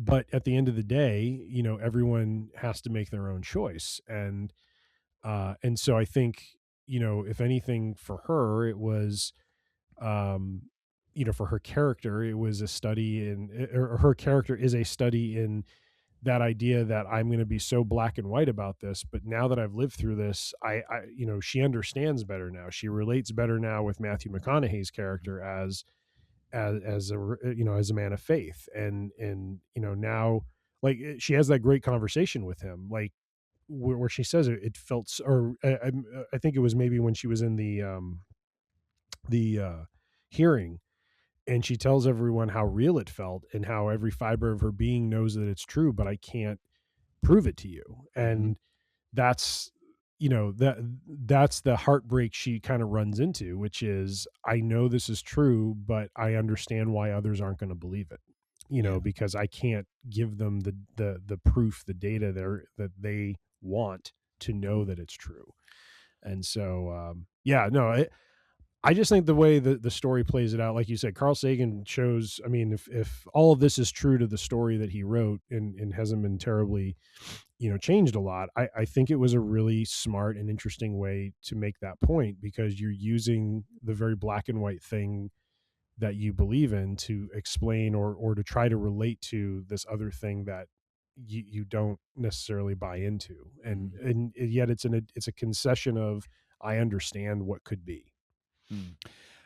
So Carl Sagan died during production. Apparently he was very adamant that the science was done properly.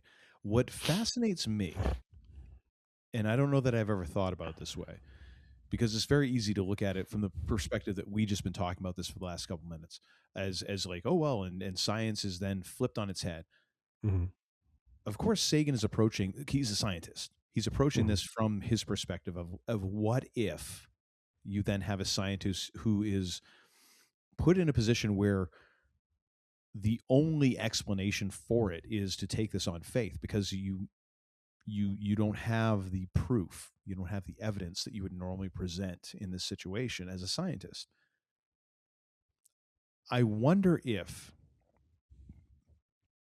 in some ways, then the people of faith who have seen this movie and then taken it as like, hey, we're right, are missing the point of the man of science being willing to go, okay, I'm willing to say, like, what would happen if I were put in this position, and I was like, okay, I've got 18 hours of experience and 18 hours of static, but you in your perspective was like that. I wonder how, if that wasn't an invitation to then say, well, what if this was your experience, and you, a person of faith, then had an experience as like, well, then science then explained this thing to you. Yeah. Yep. How do you approach that? if that isn't like his way of saying, like, I'm willing to do this, I'm willing to look at it this way, are you? Yep.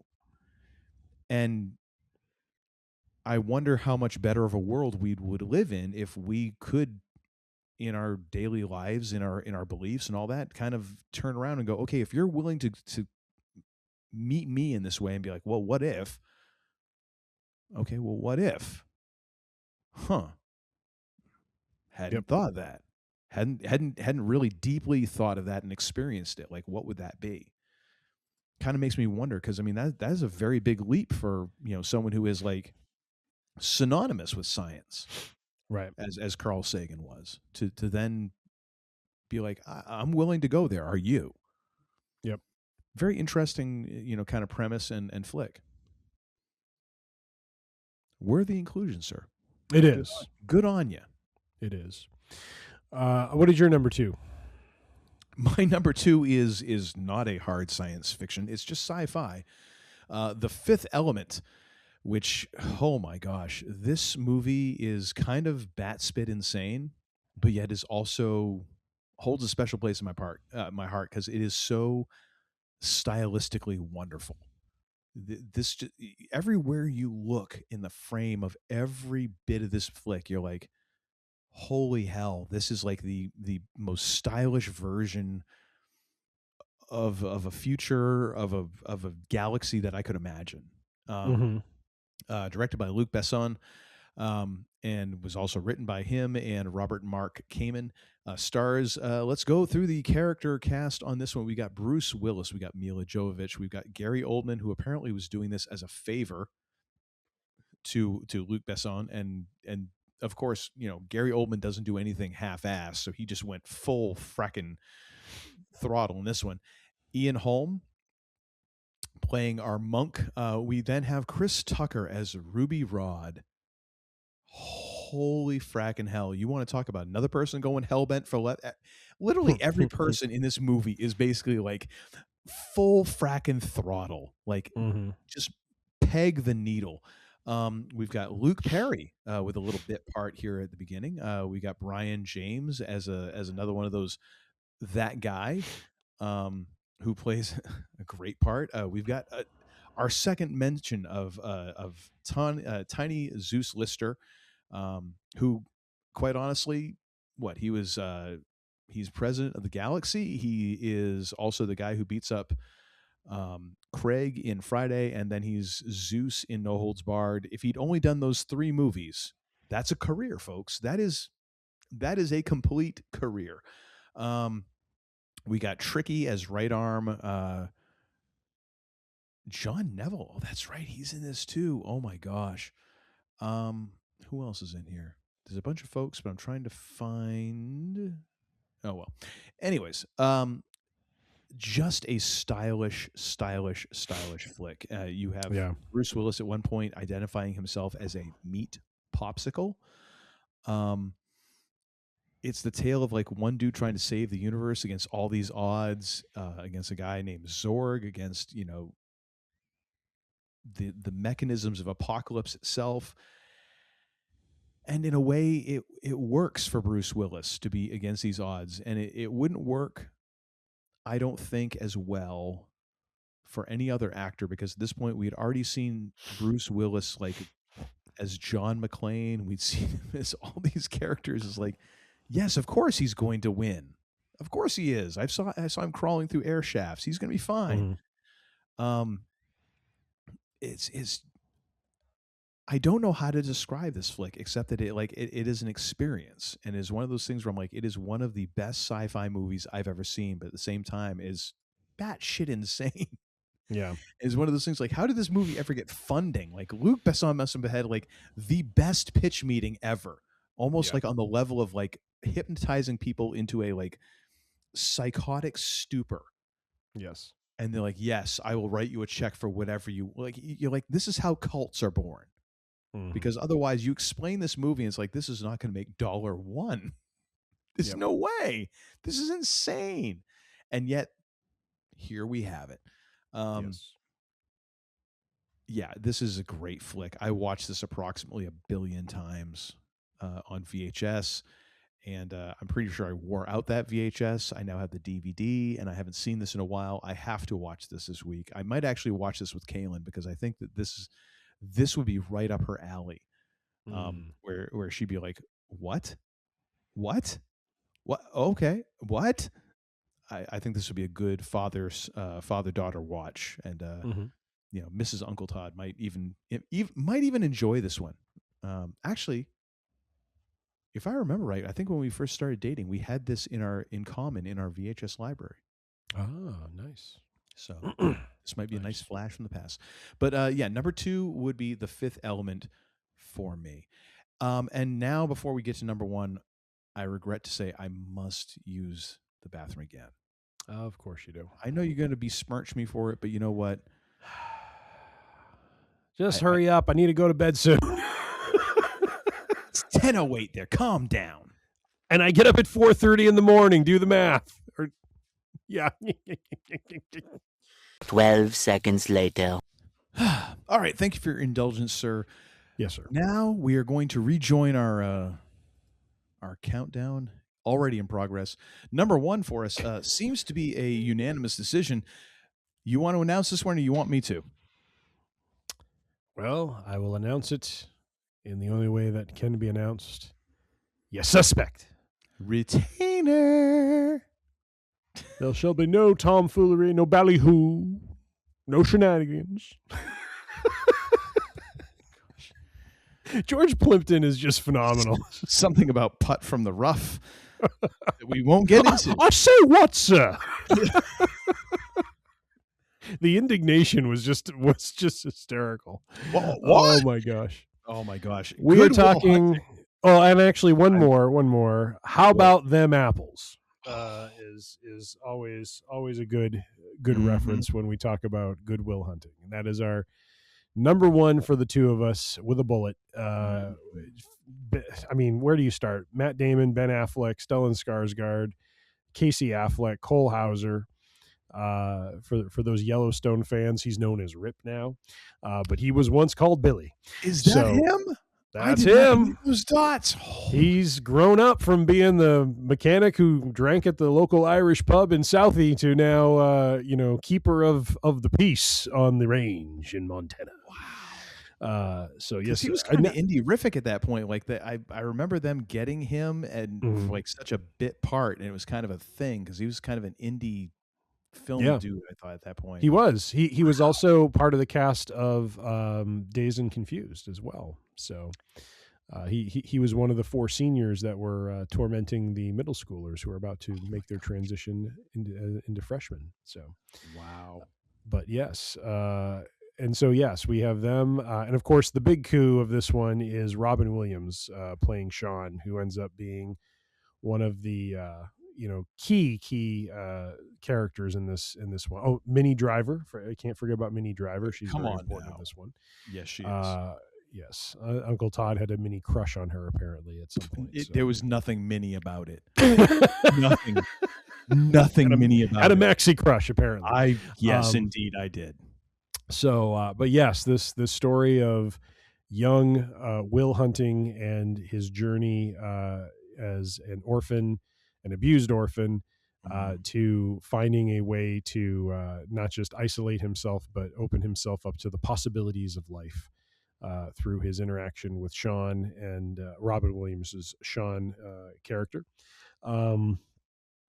Gosh, what I don't even know where to start on this movie, and we're already late, so I don't want to go too long, but I will say that it is probably one of the finer movies I've seen with in terms of its dialogue, its writing, the interactions between its characters, the fact that it was a movie where I think Damon and Affleck were trying to, show a more kind of sensitive and a different side of men and the things they struggle with, and the fact they that it, I mean, it's hard for everyone, but I know back at that time, there wasn't quite then what we know now or what we have now around mental health and the acceptance of that sort of thing. And so it was really a movie kind of ahead of its time in some ways. I don't need therapy. Like, yes, which was me at that time, and now here I am in therapy. There you go. But wishing I'd done it about 30 years earlier. I know, but this movie, I actually watched this over Christmas break with my youngest, and he dug it. He liked the story, and and definitely Robin Williams is, I say he's a key part because it's the humor that helps, I think, connect people into the story and into what is going on with the characters. And he's not funny the entire movie. There's definitely serious points for his character as well, and his character has his own set of baggage, but it's the way that he relates and connects with the different characters, and the way he kind of pushes the story along, of trying to unlock Will's potential, and understanding that it has more to do with his past and his abuse, and reconciling himself to that before he can become more than what he currently is. And so so overall we quote this movie early and often, and it has now become the foundation and basis point of our Week in Geek outro. But because Ben Affleck has one of the finer scenes as the stand-in for Will's job interview, where instead of interviewing, he's basically asking them for a retainer of sorts to keep him, and that is where we get and keep in mind, like, Ben Affleck is in like the cheapest of Goodwill suits, like, that he could find, with like the white athletic socks with the stripes at the top, and boat shoes, that greasy hair, and greased back hair. But yet at the same time, just playing it like he's got 10 grand in his pocket, and he's just waiting to lay. Like, there's no lack of confidence. Like, you're like, nope. Chucky has run this scam so many times. He's like, what's the worst you're gonna do to me? You're gonna toss me out? I've been tossed out of so many bars. What the hell? Right. Yeah. Oh my gosh. So the funny part is, this actually timed out very well. I watched this last night with Kaylin, because she had mentioned, when she was home for Christmas break, she's like, oh, I really want to watch Good Will Hunting. And I'm like, okay, that's nice. You're going home. You're going back to Boston like tomorrow. That's great. Like, we don't have time to do that. Let's do that another time. And so when this whole thing lined up, I'm like, I know how I'm going to leverage this. So we watched this last night for the first time in I don't know how long for me. I do know that I had this on DVD originally, and I wore it out to the point where it skipped. Mm-hmm. I had watched it that many times, so I had to buy it on Blu-ray. Wow. And so we watched this last night and finished it. And my feeling at the end of it was like, yeah, this is about, I would put this in a category of a perfect movie, as in, like, I don't know what I would change. Like, I really don't know, like, in terms of casting, in terms of, dialogue, in terms of, I don't know what else what I could change about this movie that would make it better. Gus Van Sant does a fantastic job of directing. Boston is a full-fledged character that, like, they inhabit a real world in this movie. There's no feeling that you're ever on a set, and even though you can go, oh, Ben Affleck and Matt Damon are playing like over the top Boston accents or whatever, who cares? Like, that in a way, it plays to the larger world that thinks like that's how Boston is, like every person you meet from Boston. And then for those of us who are in New England, you want to be like, oh no, that's stereotypical. But then you're like, damn it, I know at least 5 people who talk like that and who are like that. Like, it's not stereotypical. Like, there is, however small of a percentage it is, there are those people. Son of a bitch. All of it. And even to the point where, like, and that's the part I enjoyed. Like, we were watching it, and Will is on the tee, and Kaylin's like, oh, the red line. I'm like, yes, it is. Because she's been on the red line. I've been on the red line. It's like, oh my gosh, like, this is all kind of coming together. And the performances are really good. And the writing is fantastic. And then you realize, like, holy shit, these guys wrote this in their 20s and got an Oscar for it. Yep. And Robin Williams is fantastic. Like, when he has his first meeting with Will and ends up, like, putting his hand around the dude's throat and saying he's going to effing end him. I forgot. Like, there's something about that when you're a kid and you're watching this, like you're in your 20s, you know, and you're like, oh yeah, and at the same time you're like, oh wow, that's Mork. Now I watch this as a person who has been married, and at my age, probably about the age of what Robin Williams' character was supposed to be. You watch that and you're like, you see it in his eyes, like, yeah, I absolutely believe that. Yep. Like, Sean would totally end this guy and just bear the consequences. It's worth that much to him. There is a genuineness to this movie that is fan-friggin-tastic, and is why it is so rewatchable. It is why it is as damn perfect. I would put it in the category of perfect movies, where I'm like, I just don't know what else I would do. So undoubtedly, it's the top movie for me for 1997. Absolutely. Yeah. All right, sir. What have you got for awards? Let's see if we can go back and forth on this one here. Let's run these down. All right. Award for the title that best described the state of the franchise at the time: The Lost World, Jurassic Park. Yeah, agreed.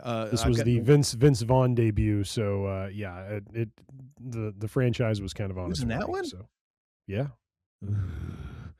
I'm going to give the award for parallel thinking to Dante's Peak and Volcano, both of which I believe involved someone either dissolving in lava or toxic water brought on by lava. So, dear.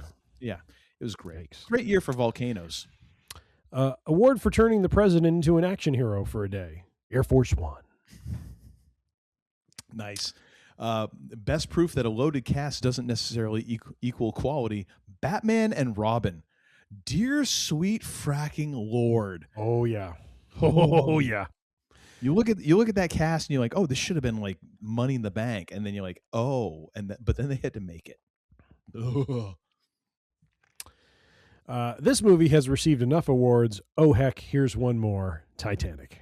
Yes, which didn't make either of our lists, even though it was like everywhere. It was hard because the movies we talked about, I think were had a special place in our heart, or disturbed us to the core of our very soul. And Titanic, we were there. It's gotten its laurels. I don't know there's much more that we could say that hasn't already been said. So no. I've got the Nick Cage Award for best Nick Cage things in a Nick Cage movie in 1997. That would go to Con Air. Ah, very nice. Because if there's one thing that's going to top Face Off, it's a character named Poe Cameron. Yeah, I've got something to say. It's such a Nick Cage movie. It's just unbelievable. I have an award for the love story with the biggest age disparity between its principals, as good as it gets. I wasn't going to contradict anything you said about your love of that movie, but I honestly, the thing I could not get past was the age difference. And I'm just like, this doesn't work for me as a love story. I'm sorry. It just doesn't. Looking back, I'm like, what was I thinking exactly? Again, I feel like I'm piecing this one together through amnesia. I want to know what the writers were thinking. Like, there was a way they could have connected the dots on that one, and they didn't have to be like, it wasn't the writers, it's the casting. And then they're like, we got to make it work. Like, well, we got Nicholson. Like, yeah. Can we young him up a little bit? Gets a much worse rap than it really should. Alien Resurrection. Yes. I feel like this one wasn't terrible. Like, it definitely wasn't as bad as Alien 3. It's definitely not as good as Aliens 2 or Alien. But it's not epically bad. Like, it kind of acknowledges the fact that, like, the last one kind of sucks, so we're going to make this one a little bit weird to try and make up for it. So I kind of thought that was good. The quote-unquote My Head Hurts award goes to Nicolas Cage for playing the bad guy, the good guy, and the good guy who's mixed up with the bad guys. That's for Con Air and Face Off. So fair. My head hurts. Fair. Best use of an aging action star, Air Force One. Get off my plane! Which really makes you wonder if this was like a fever dream for Han Solo, really. Could be. While he was in Carbonite. Why don't you do your next one? Because I think I may be short a few. But okay. Best use of John Leguizamo in 1997, Spawn. Oh my gosh. Spawn's a very underrated flick in that it's kind of like in the early genre of comic book movies, it really took a lot of chances, and John Leguizamo was batshit insane. So yeah, that was good. Do one more and then I'll go. All right, best movie that I either loved back in the day because it was a good flick or because I had a huge crush on Minnie Driver. Let's go with Grosse Point Blank. There you go. Oh, that's what I was thinking of. Okay. Ginormous crush on Minnie Driver. Oh my gosh. It was ridiculous. Award for over-the-top acting at its finest, Starship Troopers, Batman and Robin, and Face Off. Yeah, but it felt like Starship Troopers and Face Off were intentional, whereas Batman and Robin was just sort of like, that's the way it was. Yeah. Let's go with best use of a haircut for promotional purposes, G.I. Jane with Demi Moore. I'll have more to say about that. Award for the most forward-looking premise and its applicability to our times today, Liar, Liar, the story of a man who has to tell the truth for 24 hours. Boy, couldn't we use that on a few people.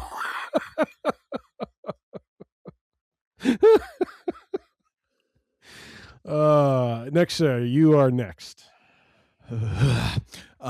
Most confusing title of the year, Neon Genesis Evangelion, the end of Evangelion, which, I mean, Genesis beginning.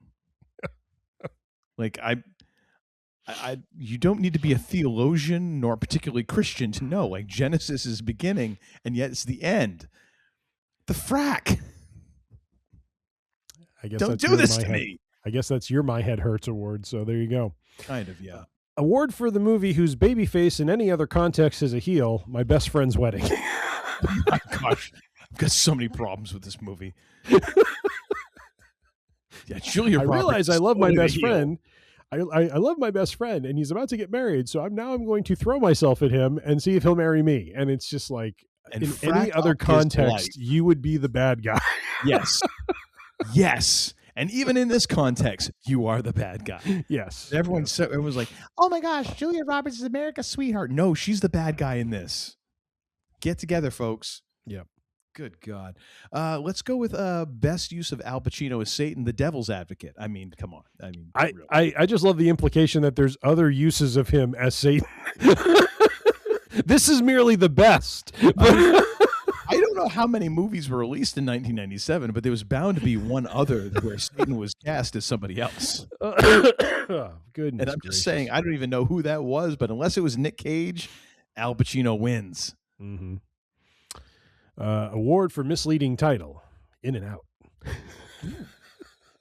When you see what it's about, it's not quite what you think. Is it like the Van Halen album song? Because we discussed not quite. Okay, not quite. I'll do one more. The Triple H honorary award goes to Michael Douglas's The Game. Time to play. Did you see the exchange between Triple H and maybe it was fake? I don't know. I hope it wasn't fake. But there was a picture of Triple H and Danhausen on Twitter where it was like, I guess, no, Triple H was like, Paul Levesque was like, "Welcome to the big Dancehausen." And then I saw the post. Was there a video or something? Or? Well, no, there was a reply by Danhausen that says, "It's time to play the game, Hausen." Ah, okay. No, I didn't see that. Oh, that's funny. It's funny. Stupid, but I was it gave me a chuckle. It did. All right, you go next. Where are we? The reason why I don't blame a studio for making too many Taken movies, Home Alone 3. Ah, there we go. Which actually, there was a ton of really bad sequels made. Well, is there ever a year where there aren't bad sequels making? It felt like there was a lot of bad, because this is also the year of Speed 2. Mm-hmm. Yeah. This one I'm proud of. Movie responsible for the slap heard round the world, G.I. Jane. It all started with Chris Rock making a G.I. Jane joke at what's her name's expense, and that triggered Will, and off we were off to the races. So, keep my wife's name out your mouth. I know. Oh my gosh! All right, you go next, sir. Let's see here. I've actually heard this is some people's favorite movie and believe it should disqualify them from holding public office. Romeo and Michelle's high school reunion. Amen and amen. I really think this should be the first question in most town hall meetings of people running for office. Like, is this your favorite movie? Okay. Out. You can leave. Out. You're done. You can leave now. You're done. It's very much like All right. Ted Lasso when they were doing the Akufu League and they just kicked the Russian out like before they even started. Like, yep. Time for you to go. All right, I'm going to do a couple because I think you're almost to the end here. So more, let's see, movie with more quote unquote that guy bad guys than you can shake a stick at. Breakdown, and that is a believe it or not a Kurt Russell movie that I don't think maybe anyone has really heard of. No, who are the that guys? The that guys are J.T. Walsh, who is a serial bad guy villain. Good Morning Vietnam being one of them. He's been in many, many others. Yes. MC Gainey, who has been a bad guy. He was. I thought you were going to say MC Hammer. Famously seen running buck naked in Sideways as the at the very end of the movie when they have to retrieve when Paul Giamatti has to get his friend's wallet and he gets chased by the guy naked with his just swinging in the breeze. That's MC Gainey, ladies and gentlemen. So have did he have Rex? You have a stunt? I don't know. I can't speak one way or the look other. Into that. I don't want to.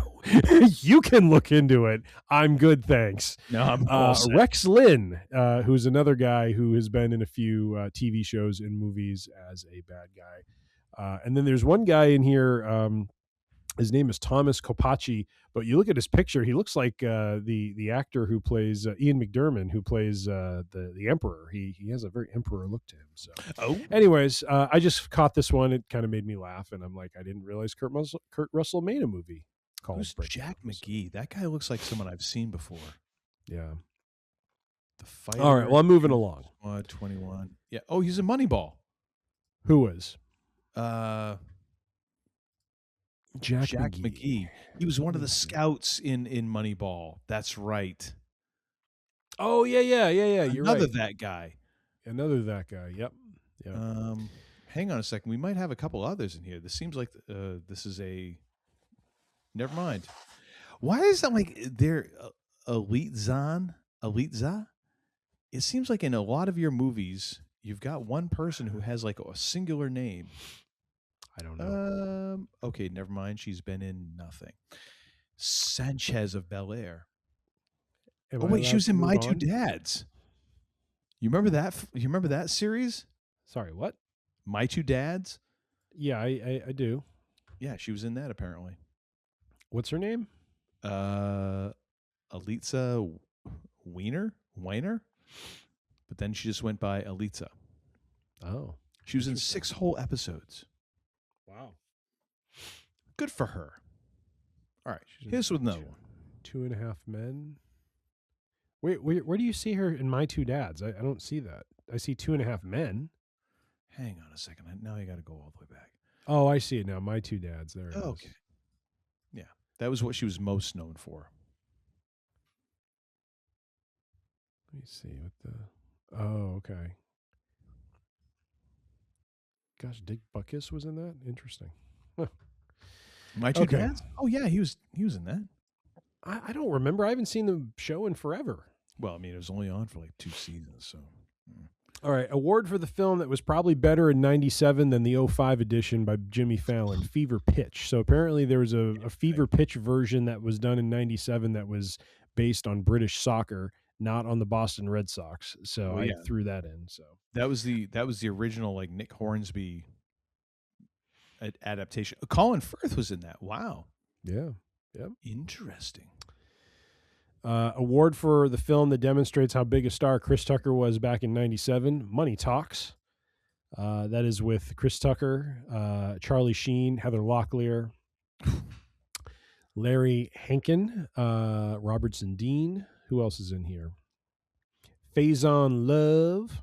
Ooh. And Dillinger himself, David Warner, is in this movie. So from Tron, Dillinger. Yeah, so we got quite a crew here for Money Talks. Do you want me to keep going, or do you want to do another one? Because you're almost to the end. I'll tell you what. Yeah, let me do one. Let's go with this one. Even the great ones crap the bed occasionally. Let's go with Flubber and Robin Williams. That's two extremes right there, from Goodwill Hunting to Flubber. Oh boy. It was the best of times. It was the worst of times. It was the blurst of times. So, the thing is, like, I can see how this one happened, because Flubber, over the top premise, you're thinking over the top personality. Robin Williams, a natural fit, but at the same time, like, it's almost one of those things where it becomes an uncanny valley thing. Like, it's too good of a fit. It doesn't work because Robin Williams is so over the top, and this whole premise is so over the top. If I remember right, wasn't it Jimmy Stewart that was like in the original Flubber? Let me look it up. I don't think so. I thought it was Fred Mc something or other. Shit, the one that comes up is 1997. Oh, here we go. 1962. Oh, Fred McMurray. Yeah, I was right. Oh, wait. The Absent-Minded Professor. Okay. But yeah, it's like, it just is one of those things where it doesn't work. It does not work. And I've never had an urge to watch this movie. I have not watched it, and I shall not watch it. So yeah. Thanks for at least giving us Goodwill Hunting, Robin. And indeed. Damn you, the agent who sent him on the Flubber audition. I'm going to call this the Mr. Parker honorary award. He was a big fan of Good Burger when it came out, and that is a Kenan Thompson special right there. So just want to mention Good Burger. Been around. My goodness, what a Long career! time. Like Long a time. low, like forget Natty. Kenan Thompson is a low key legend. Mm-hmm. That's who that is. He is. Although actually, we need to get Natty on SNL with Kenan. Low key legend. That's right. Works. It could work. Do you want to do your last one before the naughty list? Well, no, you got one more before that. Why don't you do your next one, and then we each essentially have one more before our naughty list. Do you want to go first, or do you want me to go first? You know what? I'll do it. A movie that shows my age, because this flick was great if you started with the second VHS tape, Titanic. Ah, there you go. So for those of you who remember, back in the day, VHS had, all media has a storage limit. Of course, once we always think like, oh my gosh, the next thing is so great. And but it always has a limit of some kind, and eventually you brush up against that. VHS was like, oh my gosh, we can do this, we can have it. But you'd hit certain movies that you only have so much tape. So Titanic was a 2 VHS movie. And so the second VHS tape eventually actually started not when the boat hit the iceberg, but shortly before. And it was when the plot actually started moving forward. So you could really watch like the first 15, 20 minutes of tape 1, take it out, and then start tape 2. And it made a nice, tidy, like hour and a half movie. Where it's like, oh, this sucker moves right along. The 3/4 of tape 1 don't really matter. But yeah, now you have to muck about with scrubbing through with your remote and all that stuff, and it's kind of a pain in the ass. Maybe one of these days I'll make an edit for YouTube and try not to get sued by James Cameron. So next, your award. All right. And then what is apparently my last award before we hit the in memoriam section is the Paul Giamatti MVP award. In memoriam? Who died? Private Parts. Because his role BC. His role as Kenny Pigface was just off the charts hysterical. I mean, he was so damn funny in this one, especially at the very end when they catch back up with Kenny, who's moved on from NBC, and he talks about how he has this really successful business, which isn't really successful.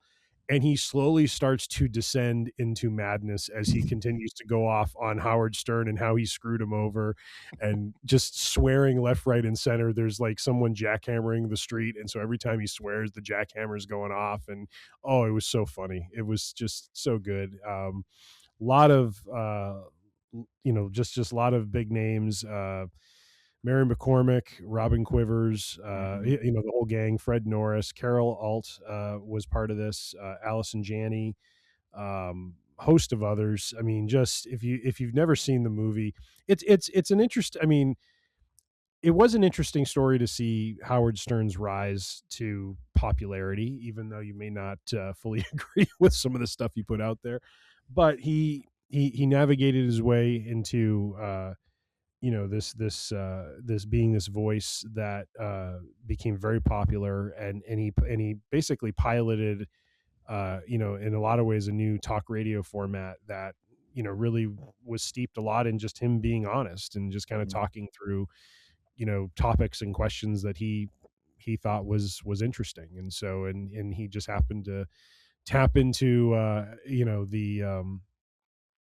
kind of the public's desire for more seedy topics, and there was his popularity. So well, and as they point out in the movie, like the average Stern listener, fan listens for like an hour. The average Stern hater, or I forget what the exact term was, like the person who dislikes him listens for like 2 hours. Like they found out the people who actually hated him listened for longer. So it was advantageous because the ratings depend on how long you listen to the show, and the people who were listening who despised him listened longer than his actual fans did. Which is kind of crazy, but it also plays into like social media now, where we can go on to social media to like farm ourselves for outrage. Yes. And in a way it was the kind of the gestational stage of that. Thanks, Howard. Nicely put, sir. Nicely put. Yeah. All right. Do you want to jump to your naughty list, or jump into my Wanda the Wicked Warden in memoriam section? My naughty list kind of sucks, so I'm actually going to defer to you on this one. So, all right. Are we all ready? This is the Wanda the Wicked Warden in memoriam section. And this all comes out of the fact that back in the day when we first did our first episode, and I was just going to get going on the list. Thing going, like I picked out a movie that I thought was a funny title, and then it turned out to be way more salacious than I thought it was. And here we are. Here we are. Thank you. Thank you for that. Eve's Bayou. What did little Eve see, and how will it haunt her?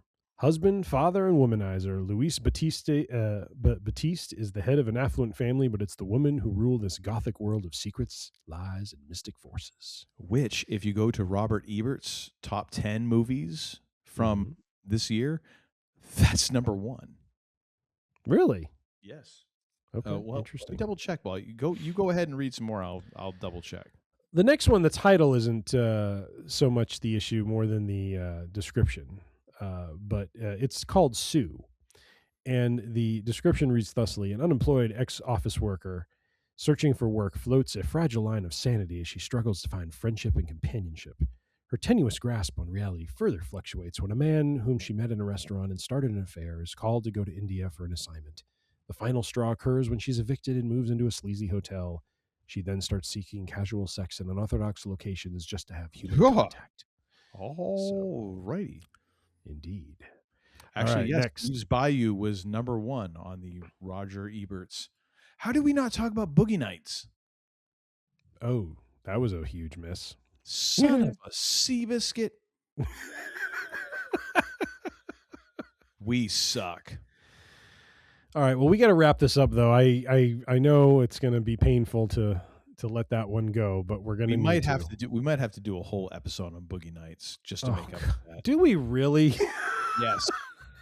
No, I don't want to do a whole episode on Boogie Nights. Shut up. We're going to talk about Mark Wahlberg's ginormous elephantine protuberance for an entire episode, and you'll like it. Jeez, I'm going to start calling you Dan Aykroyd over there. Jeez, good Lord. I feel dirty just saying it, but damn it, we're going to have to do it. The next movie is called Live Flesh. After leaving jail, Victor is still in love with Elena, but she's married to the former cop, now basketball player, who became paralyzed by a shot from Victor's gun. It feels like that's just way too many things, doesn't it? Like someone just wasn't a good editor. Like you got to cut one of these things out. All right. We move on to we've already talked about private parts. That's self-evident. So there we go. The next one. This one stars Trey Parker. It is called Orgasmo. A naive young Mormon is recruited to act in porn movies. We also have what's that? I'm sorry. From the makers of South Park. From the makers of South Park. That's right. Next one is Two Girls and a Guy. Two girls wait outside a young actor's door and find out he's had them both as only girlfriend the last 10 months. They wait inside after breaking in. When Blake comes home, he just can't stop lying, but they stay. And guess who's the star? Robert Downey Jr. I watched this flick. It's actually it's a. Oh, so you've seen this? Okay, gotcha. There is definitely some titillation. I'm sure. But it is interesting in the fact that it is very much almost like a play. Mm-hmm. Like it is just the three characters. Yeah. Three actors in this set, and they're kind of moving around, and it very much is like this exploration of the three characters and their interactions together. So, very cool. Interesting. Our next one is called Bliss. Yeah. A newly married happy couple visits a sex therapist to determine why the wife can't achieve an orgasm with her husband.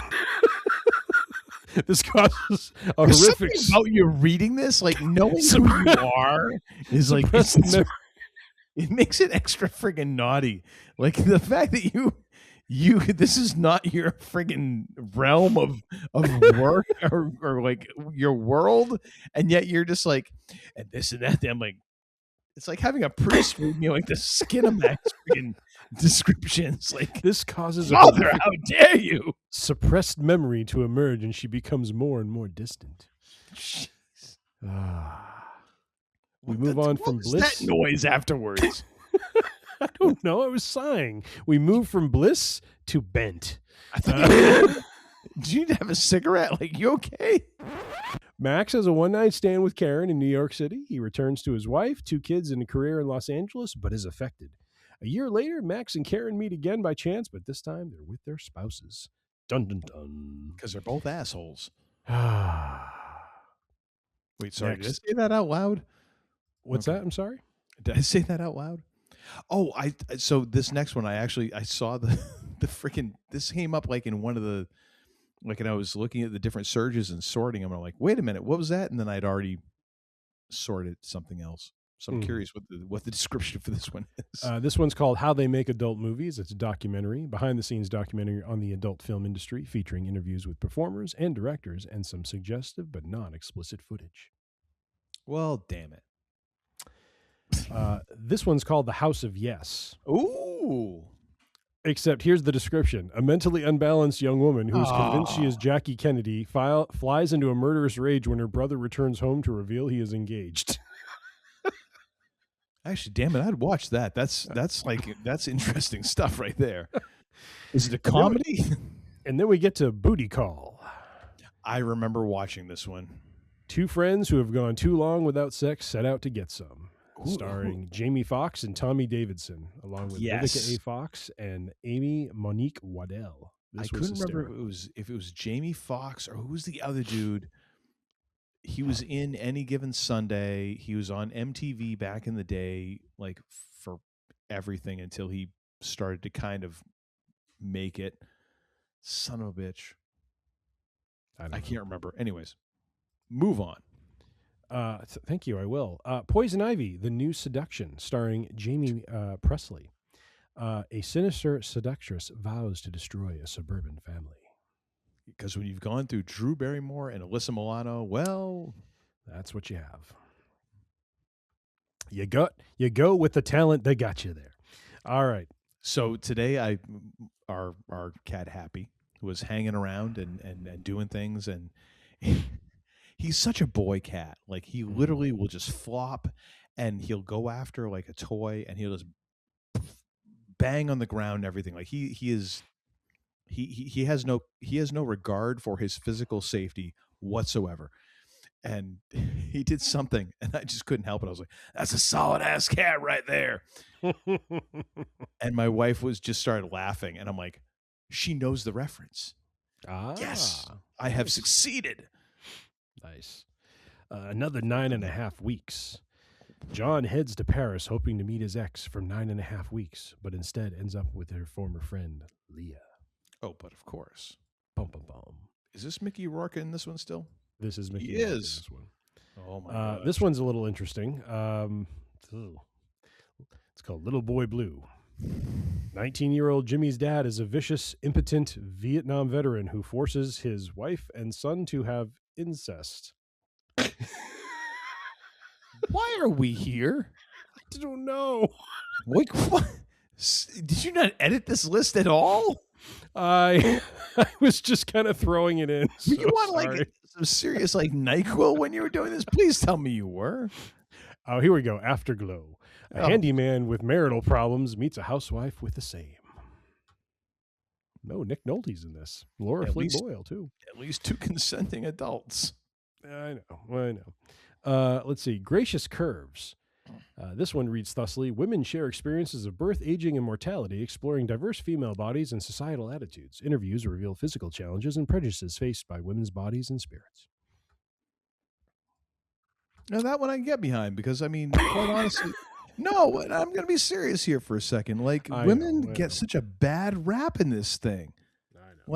Like you look at like friggin' we mentioned Sean Connery before about like, you know, in terms of Austin Powers and all that. Like everyone, Sean Connery's a sex symbol, and like once you're over like fracking 30, you're, you know, as a woman, you're like you're friggin' washed up. And there was I saw something.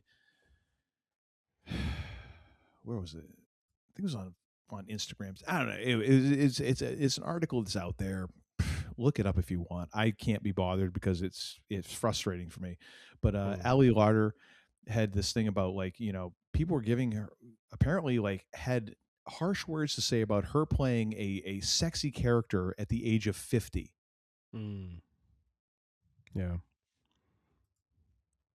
And they show a picture and I'm like, I honestly don't have like too many feelings about Ali Larder as an actor or anything, but I'm like, they show the picture, I'm like, she should be playing a sexy character because ain't nothing wrong with that. Like, what's the problem? You know, like I don't understand why this is a thing. So in this case, all for it. Like, there should be a discussion about this. Like, women who are older absolutely can be sexy and should be, you know, like it shouldn't be this double standard. It's absolutely screwed up. Yep. So there we go. I agree. The next one's called The Peeping Tom, a serial rapist murderer. Just freaking drag shit down right after I try and like have this moment of like, I'm trying to get through these. Would you stop? God, I won't. But you're bringing up The Peeping Tom. Can I read the description and then I'll let you comment? I'm trying to, you know, a serial rapist murderer with a leg fetish notices a pretty female police officer at a shootout and stalks her and her family to be his next victims. Who was in this? Who was in this? Anyone that we know? Anyone? No. I did not think so. Oh my gosh. This dude who's like the second credited looks like he I don't even want to say. Looks like what? I like if that's the headshot you go with, I'm not really sure what roles you're going for. Anyways, next. Okay. The next movie is called Sprung. Two friend pairs meet at a party. Clyde deceives Adina about his wealth and seduces her. Upon discovering his lie, she becomes his enemy. As Montel and Brandy plan marriage, Adina and Clyde try to prevent it. I don't know. There's not enough characters out there named Clyde, so I'll give like a little bit of grace for that. All right. This one's called Mr. Jealousy. A writer becomes obsessed with his girlfriend's former boyfriend, now a very successful novelist. To discover if the ex-boyfriend still has feelings for his old love, the writer joins the novelist group therapy meetings. Seems really convoluted. It really does. The boyfriend of the girlfriend of the boyfriend. It's just like, good Lord. Oh, I feel like I need to be one of those conspiracy theories, like with a red string going everywhere. Basically. This next one is called Trojan War. Brad is about to hook up with the girl of his dreams, but runs into a problem. no condom. So he sets out into the night to find one, but runs into many obstacles. So it's basically Harold and Kumar go to White Castle except with rubbers instead of burgers. Indeed. And finally, last but not least, and mostly because of the title, Trojan War. I'm curious about this now. Jennifer Love Hewitt's actually in it, believe it or not. Wow. Oh, and then one of the guys who we shall not mention because sexual convictions. Who's the other guy? I'm now curious. Lee Majors. There we go. Yeah. Yeah, that guy. Yeah. That guy. Lee Majors is in this. John Finn. Why does Wendy Malick look familiar? I don't know. Because she's been in like Hot in Cleveland. She's been in Frasier. Wendy Malick, right? Yeah. Yeah. She's yeah. All right, and then our last one, which is really just based on the title unto itself, no description needed. Fire Down Below. They have penicillin for that now. And that wraps up our Wanda the Wicked Warden in Memoriam section. Thank you very much, ladies, for 1997, ladies and gentlemen. All right, well, what have you got for and another thing? I'll be quick. This is The Usual Suspects. We got talking about this over dinner, my wife and I, with our kids, and they had never seen it, and we thought, hey, it'd be kind of fun to check it out. And we were telling them about it and how it has one of the best twists in all of cinema, and so we watched it, and it was just a nice reminder of how a very well done and well written story can. Really just have a tremendous impact, especially when misdirection and redirection are kind of part of or elements of that story. And so I would highly recommend it is, let me think, it was 95, I think. So it's fairly, I'm trying to think. No, Usual Suspects, I think, was 95. So it's about 31 years old, but it's on Amazon Prime streaming. If you're a member, you can stream for free, but do check it out. The Usual Suspects. Very nice. My and another thing is going to be the Green Mill Jazz and Cocktail Bar in Uptown Chicago, Illinois. Had a chance to go there last week, and it was phenomenal. It is everything that I would want in a local haunt. It is lived in, worn in, and just gloriously just unpretentious. Let's go with that. And cash only, as they tell you about 10 times on their main webpage. Was it cash only?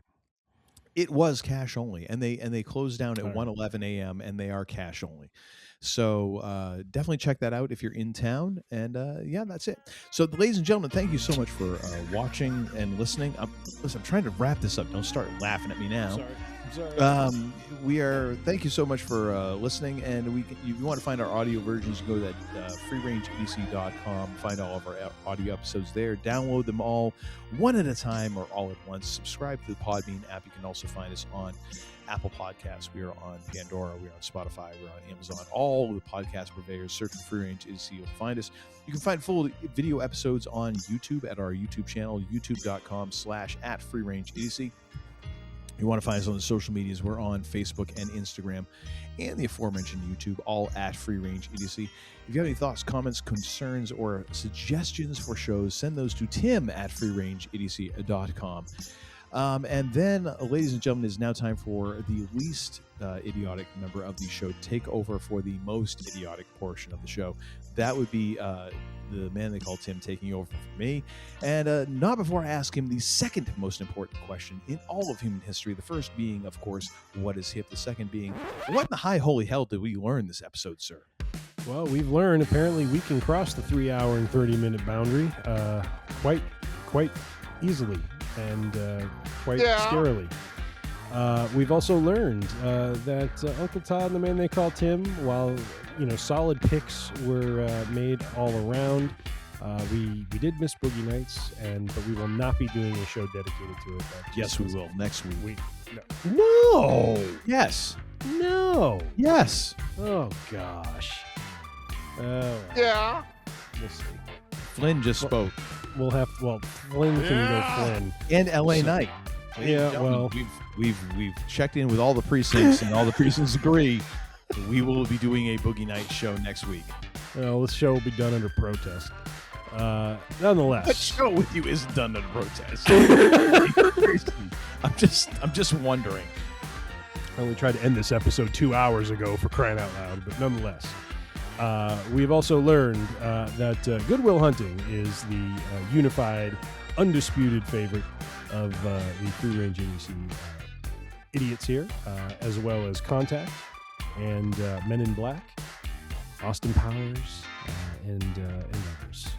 And so do check out our picks and some of our awards for some ideas of films from that year that you may or may not have been familiar with. With all that being said, we thank you for your listenership and your patience and your undying stamina to listen for this amount of time to our ramblings on movies from 30 years ago. But we appreciate it, and always appreciate the listenerships, the downloads, the whatever you call it, the likes, the bumps, all of it. And we've also learned, Man They Call Tim hasn't lost a step yet with the Wander the Wicked Warden in Memoriam section. He will have to maybe edit out a couple of those, but otherwise, right on the line. All that being said, as we like to close things out here on the range, be safe, be healthy, be kind, and be good to one another. You don't have to go home, but you can't stay here. The range is closed for now. See ya. Mussolini! It's like I picked the wrong week to quit drinking. I beg your pardon, what did you say? You don't know that. I don't? No, you don't know that. No, I don't know that. Let me tell you what I do. Every day I come by your house and I pick you up. We go out, we have a few drinks and a few laughs, and it's great. You know what the best part of my day is? For about 10 seconds from when I pull up to the curb and when I get to your door. Because I think maybe I'll get up there and I'll knock on the door and you won't be there. No goodbye, no see you later, no nothing. You just left. I don't know much, but I know that. You're such a disappointing pair. I prayed so hard for you. Get out. And don't come back until you've redeemed yourselves. So say we all. So say we all.